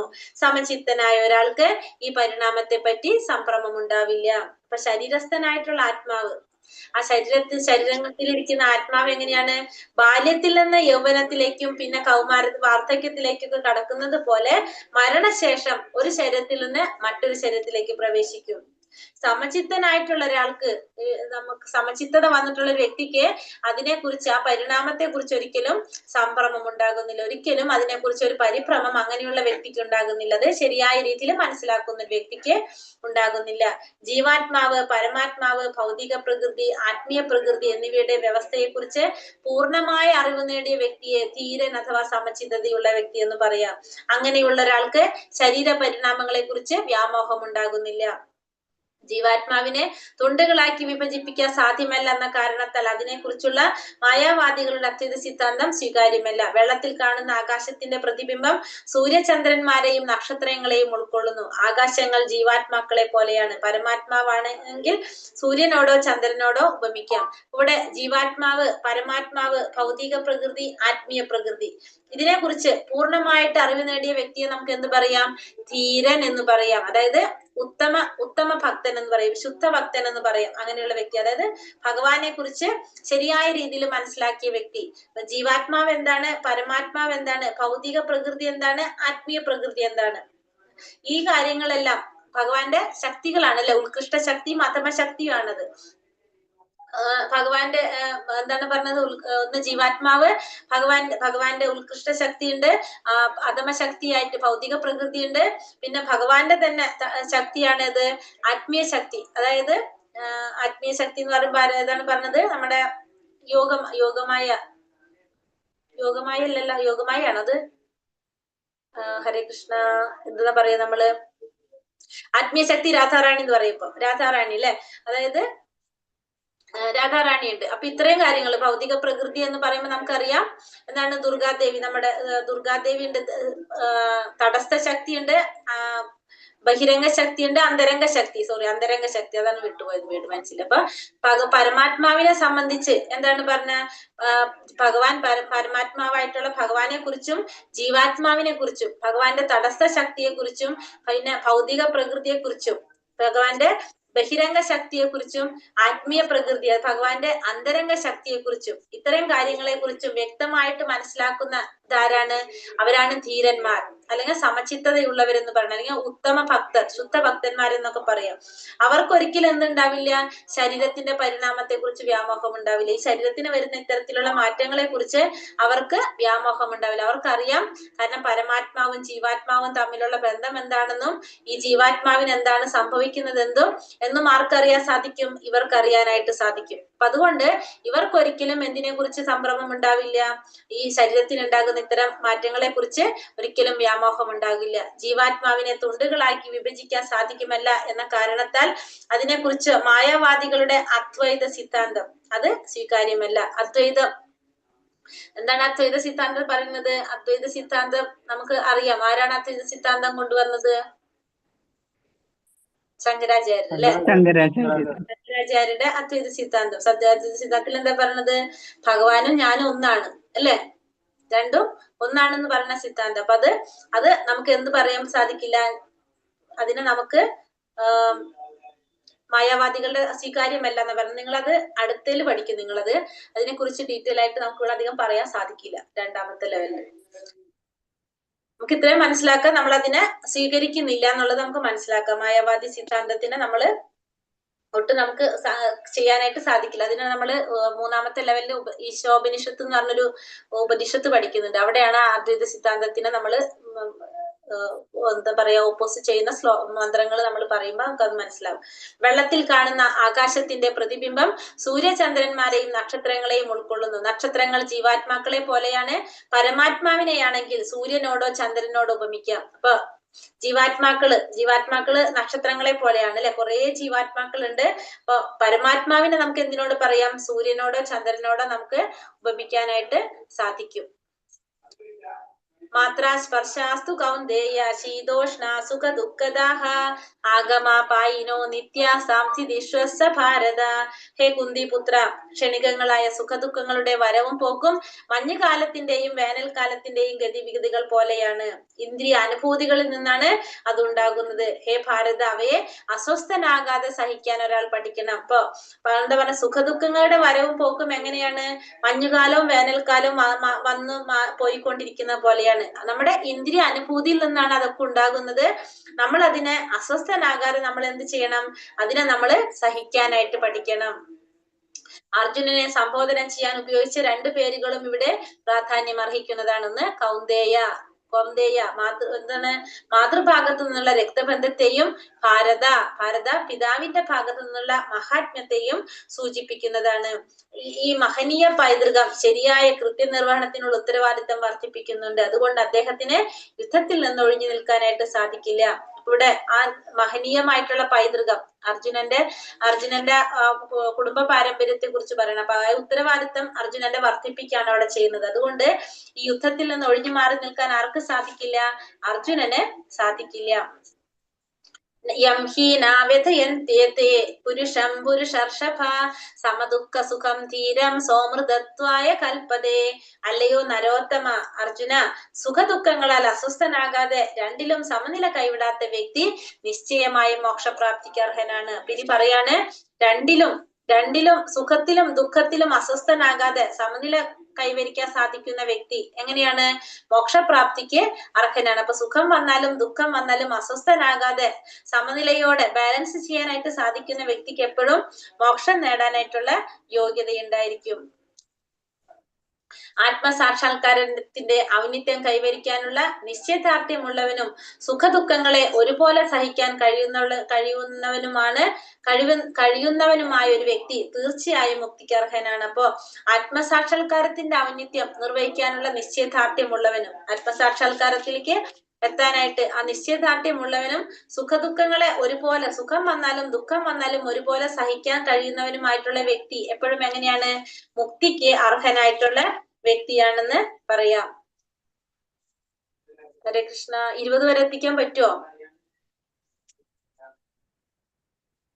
ഹരേ കൃഷ്ണ. ബോറടിക്കുന്നുണ്ടോ? പറ്റും. പറഞ്ഞോ. ഹരേ കൃഷ്ണ. നാസതോ വിദ്യതേ ഭാവോ നാഭാവോ വിദ്യതേ സതഃ ഉഭയോരപി ദൃഷ്ടോന്ത സ്തോനയസ്ത്വത്തദർശിഭിഃ.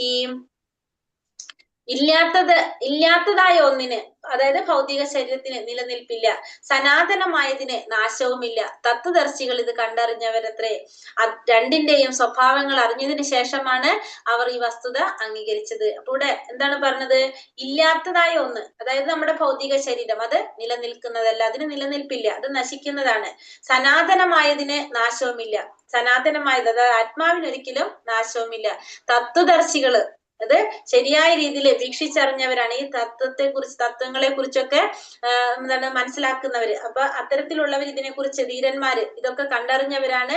ഈ രണ്ടിന്റെ സ്വഭാവം കണ്ടറിഞ്ഞതിന് ശേഷമാണ് അവരത് അംഗീകരിച്ചത്. അപ്പൊ വെറുതെ അവര് പറയുന്നതല്ല, അതിനെക്കുറിച്ച് ശരിയായ രീതിയിൽ മനസ്സിലാക്കിയിട്ടാണ് ഇവര് തന്നെ ഇതിനെക്കുറിച്ചെല്ലാം പറയുന്നത്, അംഗീകരിക്കുന്നത്. ശരീരത്തിന് ഒരിക്കലും നിലനിൽപ്പില്ല, പക്ഷെ ആത്മാവിനാണെങ്കിൽ ഒരിക്കലും നാശവും സംഭവിക്കുന്നില്ല. ആത്മാവും ദ്രവ്യവും തമ്മിലുള്ള വ്യത്യാസമാണിത്. സ്വാഭാവികമായി ശരീരം നിരന്തരം മാറ്റങ്ങൾക്ക് വിധേയമായി കൊണ്ടിരിക്കും. ആത്മാവ് ശാശ്വതമായിട്ടുള്ള, അപ്പൊ ശരീരത്തിന് എന്താണ്, പല വിധത്തിലുള്ള മാറ്റങ്ങള് ശരീരത്തിൽ സംഭവിച്ചുകൊണ്ടേയിരിക്കും. പക്ഷെ ആത്മാവാണെങ്കിൽ അത് സ്ഥിരമായിട്ടുള്ളതാണ്, ശാശ്വതമായിട്ടുള്ളതാണ്. അതിനൊരിക്കലും ഒരു മാറ്റവും സംഭവിക്കുന്നില്ല. അജ്ഞാനത്തിന് അടിമപ്പെട്ട പരിഭ്രാന്തരാകുന്ന ജീവാത്മാക്കൾക്ക് വേണ്ടി ഭഗവാൻ നൽകുന്ന ഉപദേശം ഇവിടെ ആരംഭിക്കുകയാണ്. പൂജ്യനും പൂജകനും തമ്മിലുള്ള ശാശ്വത ബന്ധം പുനഃസ്ഥാപിക്കപ്പെടുകയും അങ്ങനെ പരമപുരുഷനും തദംശങ്ങളായ ജീവാത്മാക്കളും തമ്മിലുള്ള വ്യത്യാസം എന്തെന്ന ബോധമെടുക്കുകയും ചെയ്യുമ്പോൾ അജ്ഞത ശമിക്കുന്നു. അപ്പൊ ഇവിടെ എന്ത് തുടങ്ങാണ്? ഭഗവാനും പിന്നെ ശിഷ്യനും തമ്മിലുള്ള, ഭഗവാനും അർജുനനും തമ്മിലുള്ള, കൃഷ്ണനും അർജുനനും തമ്മിലുള്ള, അതായത് പൂജ്യനും പൂജകനും തമ്മിൽ, പൂജിക്കപ്പെടേണ്ട വ്യക്തിയും പൂജകനും തമ്മിലുള്ള ശാശ്വത ബന്ധം പുനഃസ്ഥാപിക്കപ്പെടുകയും അങ്ങനെ ഭഗവാനും ഭഗവാന്റെ അംശമായിട്ടുള്ള ജീവാത്മാക്കളും തമ്മിലുള്ള വ്യത്യാസം എന്തെന്ന ബോധം ഉദിക്കുകയും ചെയ്യുമ്പോൾ നമ്മുടെ അജ്ഞത അവിടെ ഇല്ലാതാകും. ഭഗവാനും നമ്മളും തമ്മിലുള്ള ബന്ധത്തെ കുറിച്ച് മനസ്സിലാകുമ്പോൾ, നമ്മളും ഭഗവാനും തമ്മിലുള്ള വ്യത്യാസം എന്തെന്ന് മനസ്സിലാകുമ്പോൾ നമ്മുടെ അജ്ഞത അവിടെ ഇല്ലാതാകാണ് ചെയ്യുന്നത്. അവിനാശീതു തദ്വിധി യേന സർവമിദം തതം വിനാശമവ്യയസ്യാസ്യ ന കശ്ചിത് കർത്തുമർഹതി. ശരീരത്തിലെങ്ങും വ്യാപിച്ചിരിക്കുന്ന ആ സത്തയ്ക്ക് നാശമില്ലെന്ന് നീ അറിയുക. ആ അനശ്വരനായ ആത്മാവിനെ നശിപ്പിക്കാൻ ആർക്കും സാധ്യമല്ല. അപ്പൊ ആദ്യം പറഞ്ഞു കൊടുക്കണം എന്താണ്? ആ ശരീരത്തിലിരിക്കുന്ന സത്ത, ആ സത്തയ്ക്ക് ഒരിക്കലും എന്ത് സംഭവിക്കുന്നില്ല? നാശം സംഭവിക്കുന്നില്ല. അത് നീ മനസ്സിലാക്കണം. ഒരിക്കലും ശരീരത്തിലിരിക്കുന്ന ആ സത്തയ്ക്ക് നാശമില്ല എന്ന് നീ മനസ്സിലാക്കണം. ശരീരം എന്ന് പറയുന്നത് ആ സത്തയുടെ ഒരു കവറിങ് മാത്രമാണ്. നമ്മള് ഡ്രസ്സ് ഇടുന്ന പോലെ അല്ലെ, അതായത് ശരീരത്തിലിരിക്കുന്ന ആ സത്തയുടെ എന്താണ്, ഒരു കവറിങ് മാത്രമാണ്. ആ ശരീരം എന്ന് പറയുന്നത് ഒരു ആവരണം മാത്രമാണ് ആ സത്തയുടെ. അതുകൊണ്ട് ആ സത്തയ്ക്ക് ഒരിക്കലും നാശമില്ല. ആ അനശ്വരനായിട്ടുള്ള ആത്മാവിനെ നശിപ്പിക്കാൻ ആർക്കും സാധ്യമല്ല. അനശ്വരനാണ് ആത്മാവ്, അതിനെ നശിപ്പിക്കാൻ ആർക്കും സാധ്യമല്ല. ആത്മാവിന്റെ സാന്നിധ്യത്തിന്റെ തെളിവാണ് ദേഹത്തിൽ കുടികൊള്ളുന്ന വ്യക്തിപരമായ അവബോധം. അപ്പൊ നമുക്ക് ശരീരത്തിൽ ആത്മാവുണ്ടെന്ന് എങ്ങനെയാ മനസ്സിലാക്കാൻ സാധിക്കുന്നത്? നമ്മുടെ അവബോധത്താലാണ് ആ ആത്മാവ് ശരീരത്തിലുണ്ട് എന്ന് സാന്നിധ്യം നമുക്ക് അറിയാൻ സാധിക്കുന്നത്. ആ അവബോധത്തിലൂടെ മാത്രമാണ് നമുക്ക് അറിയാനായിട്ട് സാധിക്കുന്നത്. ഇനി ആത്മാവിന്റെ വലിപ്പം എത്രയാണ്? ഒരു മുടിയുടെ തുമ്പിന്റെ 10,000-ൽ ഒരു അംശം മാത്രം വലിപ്പമുള്ള കണക്കറ്റ ജീവാത്മകണങ്ങളുണ്ട്. ഭൗതിക ഗണങ്ങളെക്കാൾ ചെറുതായ ജീവാത്മാവ് ആത്മീയ കണകമാണ്. അവ നിരവധിയുണ്ട് താനും. അപ്പൊ ജീവാത്മാവിന്റെ വലിപ്പം എന്ന് പറയുന്നത് ഒരു മുടിയുടെ തുമ്പിന്റെ 10,000-ൽ ഒരു അംശം. ഒന്ന് ചിന്തിച്ചു നോക്കാം. ഒരു മുടിയുടെ തുമ്പ്, ആ തുമ്പിന്റെ 10,000-ൽ ഒരു അംശമാണ് എന്തിന്റെ വലിപ്പം? ഈ ജീവാത്മാവിന്റെ വലിപ്പം എന്ന് പറയുന്നത്. ആ വലിപ്പമാണ് ജീവാത്മാവിനുള്ളത്. മാത്രം വലിപ്പമുള്ള കണക്കറ്റ ജീവാത്മാക്കളുണ്ട്. ഭൗതിക കണങ്ങളെക്കാൾ ചെറുതായ ജീവാത്മാവ് ആത്മീയ കണകമാണ്. അപ്പൊ ആത്മീയ കണമാണ് ജീവാത്മാവ്. അത് അണുവാണ്, അണുവാത്മാവാണ്, ഏറ്റവും ചെറുതാണ്, അണുവായിട്ടുള്ളതാണ്. അതെങ്ങനെയാ പറയുന്നത്? ഭൗതികമായിട്ടുള്ള നമ്മുടെ ല്ലേ, നമ്മുടെ ശരീരത്തിനേക്കാൾ വളരെ ചെറുതാണ് എന്ത്? ഈ ജീവാത്മാവിന്റെ വലിപ്പം എന്ന് പറയുന്നത്. ഒരു മുടിയുടെ തുമ്പിന്റെ 10,000-ൽ ഒരു അംശമാണ് ജീവാത്മാവിന്റെ വലിപ്പം എന്ന് പറയുന്നത്. നിരവധി ഉണ്ട് താനും. അന്തവന്ത ഇമേ ദേഹ നിത്യോ സ്വക്ത ശരീരിണഃ അനാശിനോ അപ്രമേയസ്യ തസ്മാദിത്യസ്യ ഭാരത. ഈ ഭൗതിക ദേഹത്തിനെ നാശമുള്ളൂ, അതിൽ വാഴുന്ന ജീവാത്മാവ് ശാശ്വതനാണ്, അപരിമേയനും നാശമില്ലാത്തവനുമാണ്. അതുകൊണ്ട് അർജുന നീ യുദ്ധം ചെയ്യുക. അപ്പൊ ഈ ശരീരത്തിന് മാത്രമേ നമുക്ക് നാശം സംഭവിക്കുന്നുള്ളൂ, അതിലിരിക്കുന്ന ജീവാത്മാവ് ഒരിക്കലും നശിക്കുന്നില്ല, അത് ശാശ്വതനായിട്ടുള്ളതാണ്, അപരിമേയനാണത്, നാശമില്ലാത്തവനാണത്. അപ്പൊ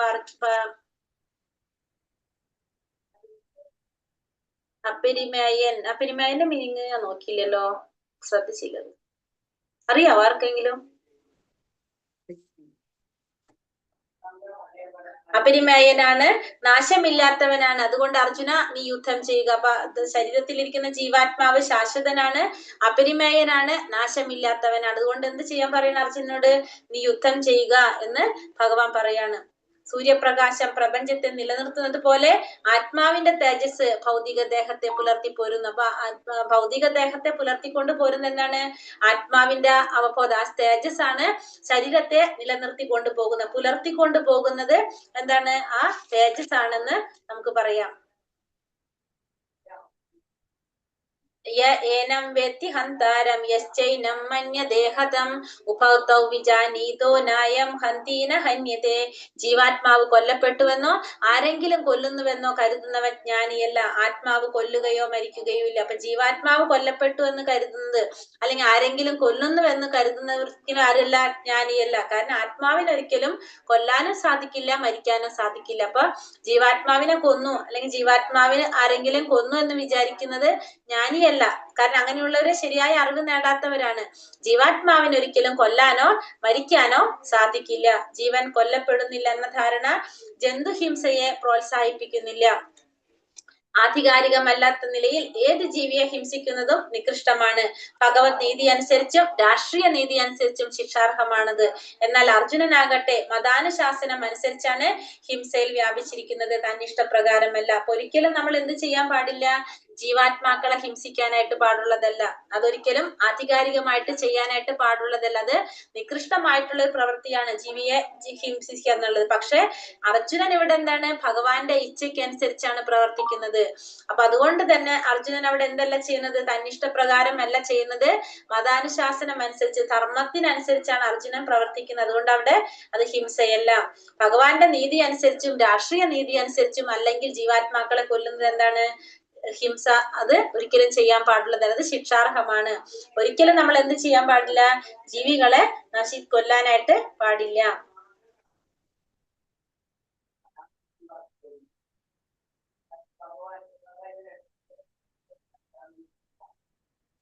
ഹരേ കൃഷ്ണ. എന്താ സംഭവിച്ച്?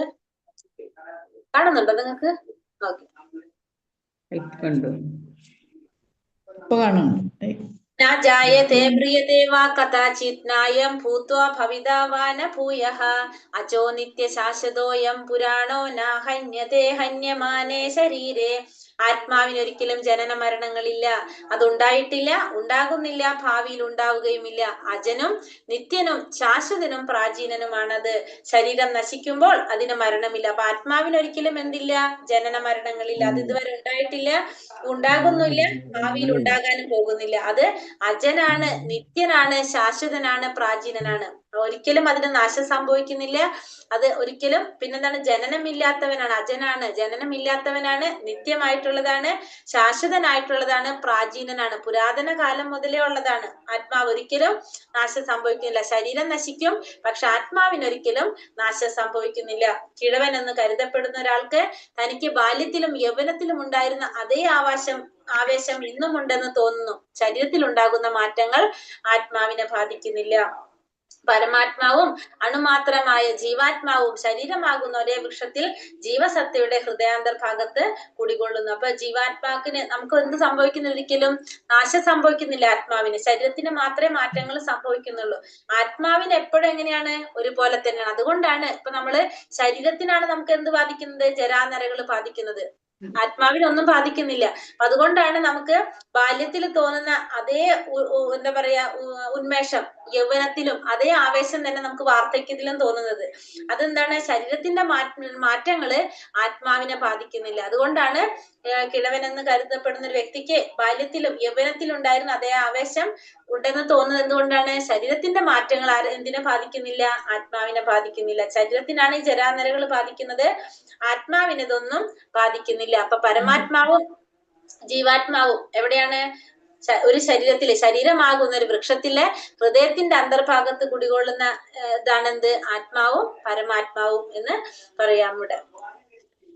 ഹരേ കൃഷ്ണ കൃഷ്ണ കൃഷ്ണ ഹരേ ഹരേ, ഹരേ രാമ രാമ രാമ ഹരേ ഹരേ. വഞ്ചാകൽപതരൂപേശ്ച കൃപാ സിന്ധോഭ്യോ ച പതിതാനാം പാവനേഭ്യോ വൈഷ്ണവേഭ്യോ നമോ നമ. അനന്തകോടി വൈഷ്ണവൃദ്ധി കി ജയ്, ശ്രീല പ്രഭുപാദ് കി ജയ്, ശ്രീല ഗുരുദേവ് കി ജയ്, നിതായ് ഗൗരപ്രമാനന്ദേ ഹരി ഹരി ബോൾ. ഹരേ കൃഷ്ണ. എല്ലാവർക്കും നന്ദി.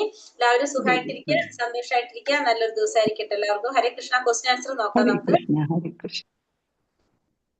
രണ്ടാമത്തെ അധ്യായത്തിന്റെ ക്വസ്റ്റ്യൻസ് വന്നിട്ടുണ്ടാവും, ഉണ്ടല്ലോ അല്ലെ? ഓക്കെ, കുറെ ഉണ്ടല്ലോ ഇതില്. രണ്ടാമത്തെ അധ്യായത്തില് ഭഗവത്ഗീതയിൽ ചർച്ച ചെയ്യപ്പെടുന്ന 5 വിഷയങ്ങൾ നമ്മളിന്ന് പറഞ്ഞില്ല, അത് നമുക്ക് അറിയുണ്ടാവും അല്ലെ? എന്തൊക്കെയാണ് ചർച്ച ചെയ്യപ്പെടുന്ന വിഷയങ്ങള്? ഭഗവാനെ കുറിച്ച്,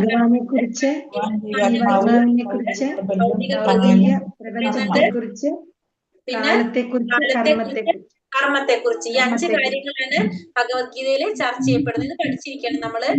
ജീവാത്മാവ്, പരമാത്മാവ്, ഭൗതിക പ്രകൃതി, കാലം, കർമ്മം. ഈ 5 കാര്യങ്ങളാണ് ഭഗവത്ഗീതയിൽ ചർച്ച ചെയ്യപ്പെടുന്ന വിഷയങ്ങൾ. ഭഗവാൻ എന്ന വാക്കിനെ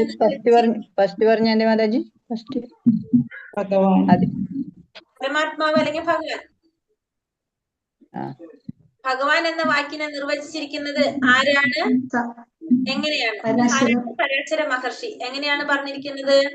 സൗന്ദര്യം, സമ്പത്ത്, കീർത്തി, ശക്തി, ജ്ഞാനം, വൈരാഗ്യം. സൗന്ദര്യം, സമ്പത്ത്, ശക്തി, കീർത്തി, ജ്ഞാനം, വൈരാഗ്യം. ഇതാണ് ഈ 6 ഗുണങ്ങൾ, 6 ഗുണങ്ങൾ ഉൾക്കൊള്ളുന്ന വ്യക്തിയാണ് ആര്? ഭഗവാൻ എന്ന് പറയുന്നത്. പാർത്ഥൻ എന്നറിയപ്പെടുന്നത് ആരാണ്? അർജുനൻ. എന്തുകൊണ്ടാണ് അറിയപ്പെടുന്നത്? പൃഥയുടെ പുത്രനായതുകൊണ്ട് പാർത്ഥൻ എന്നറിയപ്പെടുന്നു. വൈദിക നിയമം അനുസരിച്ച് എങ്ങനെയുള്ള ഗുരുവിനെ നമുക്ക് ഉപേക്ഷിക്കാം? ദുഷ്കൃത്യം ചെയ്യുന്നവനും വിവേകം നഷ്ടവനുമായ ഗുരുവിനെ ഉപേക്ഷിക്കാം. പിന്നെ എന്താണ് ദുഷ്കൃത്യം ചെയ്യുന്നത്? നഷ്ടപ്പെട്ടവരാണ്. ഒരു വേർഡ് കൂടി ഉണ്ടല്ലോ, ദുഷ്കൃത്യം ചെയ്യുന്നതിനും വിവേകം നശിച്ചവനുമായിട്ടുള്ള ഗുരുവിനെ ഉപേക്ഷിക്കണം എന്നാണ് പറയുന്നത്. ഭൗതിക ജീവിതത്തിൽ അനുഭവിക്കുന്ന 4 തരത്തിലുള്ള ക്ലേശങ്ങൾ ഏതൊക്കെയാണ്? ജന്മ, മൃത്യു, ജരാവ്യാധി. ജനനം, മരണം, വാർദ്ധക്യം, രോഗം. നമുക്ക് പരിഹാരം ചെയ്യാൻ സാധിക്കാത്ത 4 കാര്യങ്ങളാണിത് അല്ലെ? ജന്മ, മൃത്യു, ജരാവ്യാധി. നമ്മുടെ ഭൗതിക ജീവിതത്തിൽ അനുഭവിക്കുന്ന 4 ക്ലേശങ്ങളാണ് ജന്മ, മൃത്യു, ജരാവ്യാധി. ഒരു വ്യക്തി വിജ്ഞാനിയാകുന്നത് എപ്പോഴാണ്? ആത്മാവിനെ പോലെ പ്രാധാന്യം ശരീരത്തിനില്ല എന്ന് മനസ്സിലാക്കുമ്പോ, ശരീരത്തിനേക്കാളും പ്രാധാന്യം ആത്മാവിനാണെന്ന് അറിയുമ്പോ, അല്ലെങ്കിൽ ആത്മാവിനേക്കാളും പ്രാധാന്യം ശരീരത്തിനില്ല എന്ന് മനസ്സിലാക്കുമ്പോഴാണ് ഒരു വ്യക്തി ജ്ഞാനിയാകുന്നത്. എങ്ങനെയുള്ള വ്യക്തികൾ മുക്തിക്ക് അർഹരാണെന്ന് ഭഗവാൻ പറയുന്നു? സുഖദുഃഖങ്ങളിൽ അസ്വസ്ഥനാകാതെ രണ്ടിലും സമനില കൈക്കൊള്ളുന്ന വ്യക്തി. സുഖവും ദുഃഖത്തിനെയും ഒരേപോലെ കാണാൻ സാധിക്കുന്ന വ്യക്തിക്കാണ് മുക്തിക്ക് അർഹതയുള്ളത് എന്ന് പറയാം. ശരീരവും ആത്മാവും തമ്മിലുള്ള വ്യത്യാസം അതെന്താണ്? ശരീരം പലവിധ മാറ്റങ്ങളിലൂടെ കടന്നു പോകുന്നതാണ്, ജരാനരകൾ ബാധിക്കുന്നതാണ്, ശരീരം നശിക്കാനുള്ളതാണ്. ആത്മാവ് എന്ന് പറഞ്ഞു കഴിഞ്ഞാല് ജരാനരകളൊന്നും അതിനെ ബാധിക്കുന്നതല്ല അല്ലെ? ആത്മാവിനെ ബാധിക്കുന്നില്ല. ആത്മാവിന്റെ വലിപ്പം എത്രയാണ്? ഒരു മുടിയുടെ തുമ്പിന്റെ 14,000 അഗ്രത്തിന്റെ 10,000-ൽ മുടിയുടെ തുമ്പിന്റെ 10,000 വലിപ്പം. ആത്മാവിന്റെ സവിശേഷതകൾ എന്തൊക്കെയാണ്? ആത്മാവിന് ഒരിക്കലും ജനനമരണമില്ല, ശാശ്വതൻ, അപരിമേയൻ, നാശമില്ലാത്തവനാണ് ആത്മാവ്. ഇനി കുറെ നമുക്ക് പറയാനുണ്ട്, ഇനി നമുക്ക് വരുന്നുണ്ട് അല്ലെ? അത് അടുത്ത തൊട്ട് എടുത്തിട്ടില്ല നമ്മള് 10ാമത്തെ. പിന്നെ അർജുന യുദ്ധം ചെയ്തുകൊണ്ടല്ല അതൊന്നും എടുത്തിട്ടില്ലല്ലോ നമ്മുടെ. ഇതുവരെ എത്തിയിട്ടുള്ളൂ. 10ാമത്തെ നമുക്ക് ഇനിയും കിട്ടാനുണ്ടാവും അടുത്തതില്. ഹരേ കൃഷ്ണ. അപ്പൊ ഇന്ന് എടുത്തതിൽ എന്തെങ്കിലും സംശയങ്ങൾ ഉണ്ട് ആർക്കെങ്കിലും?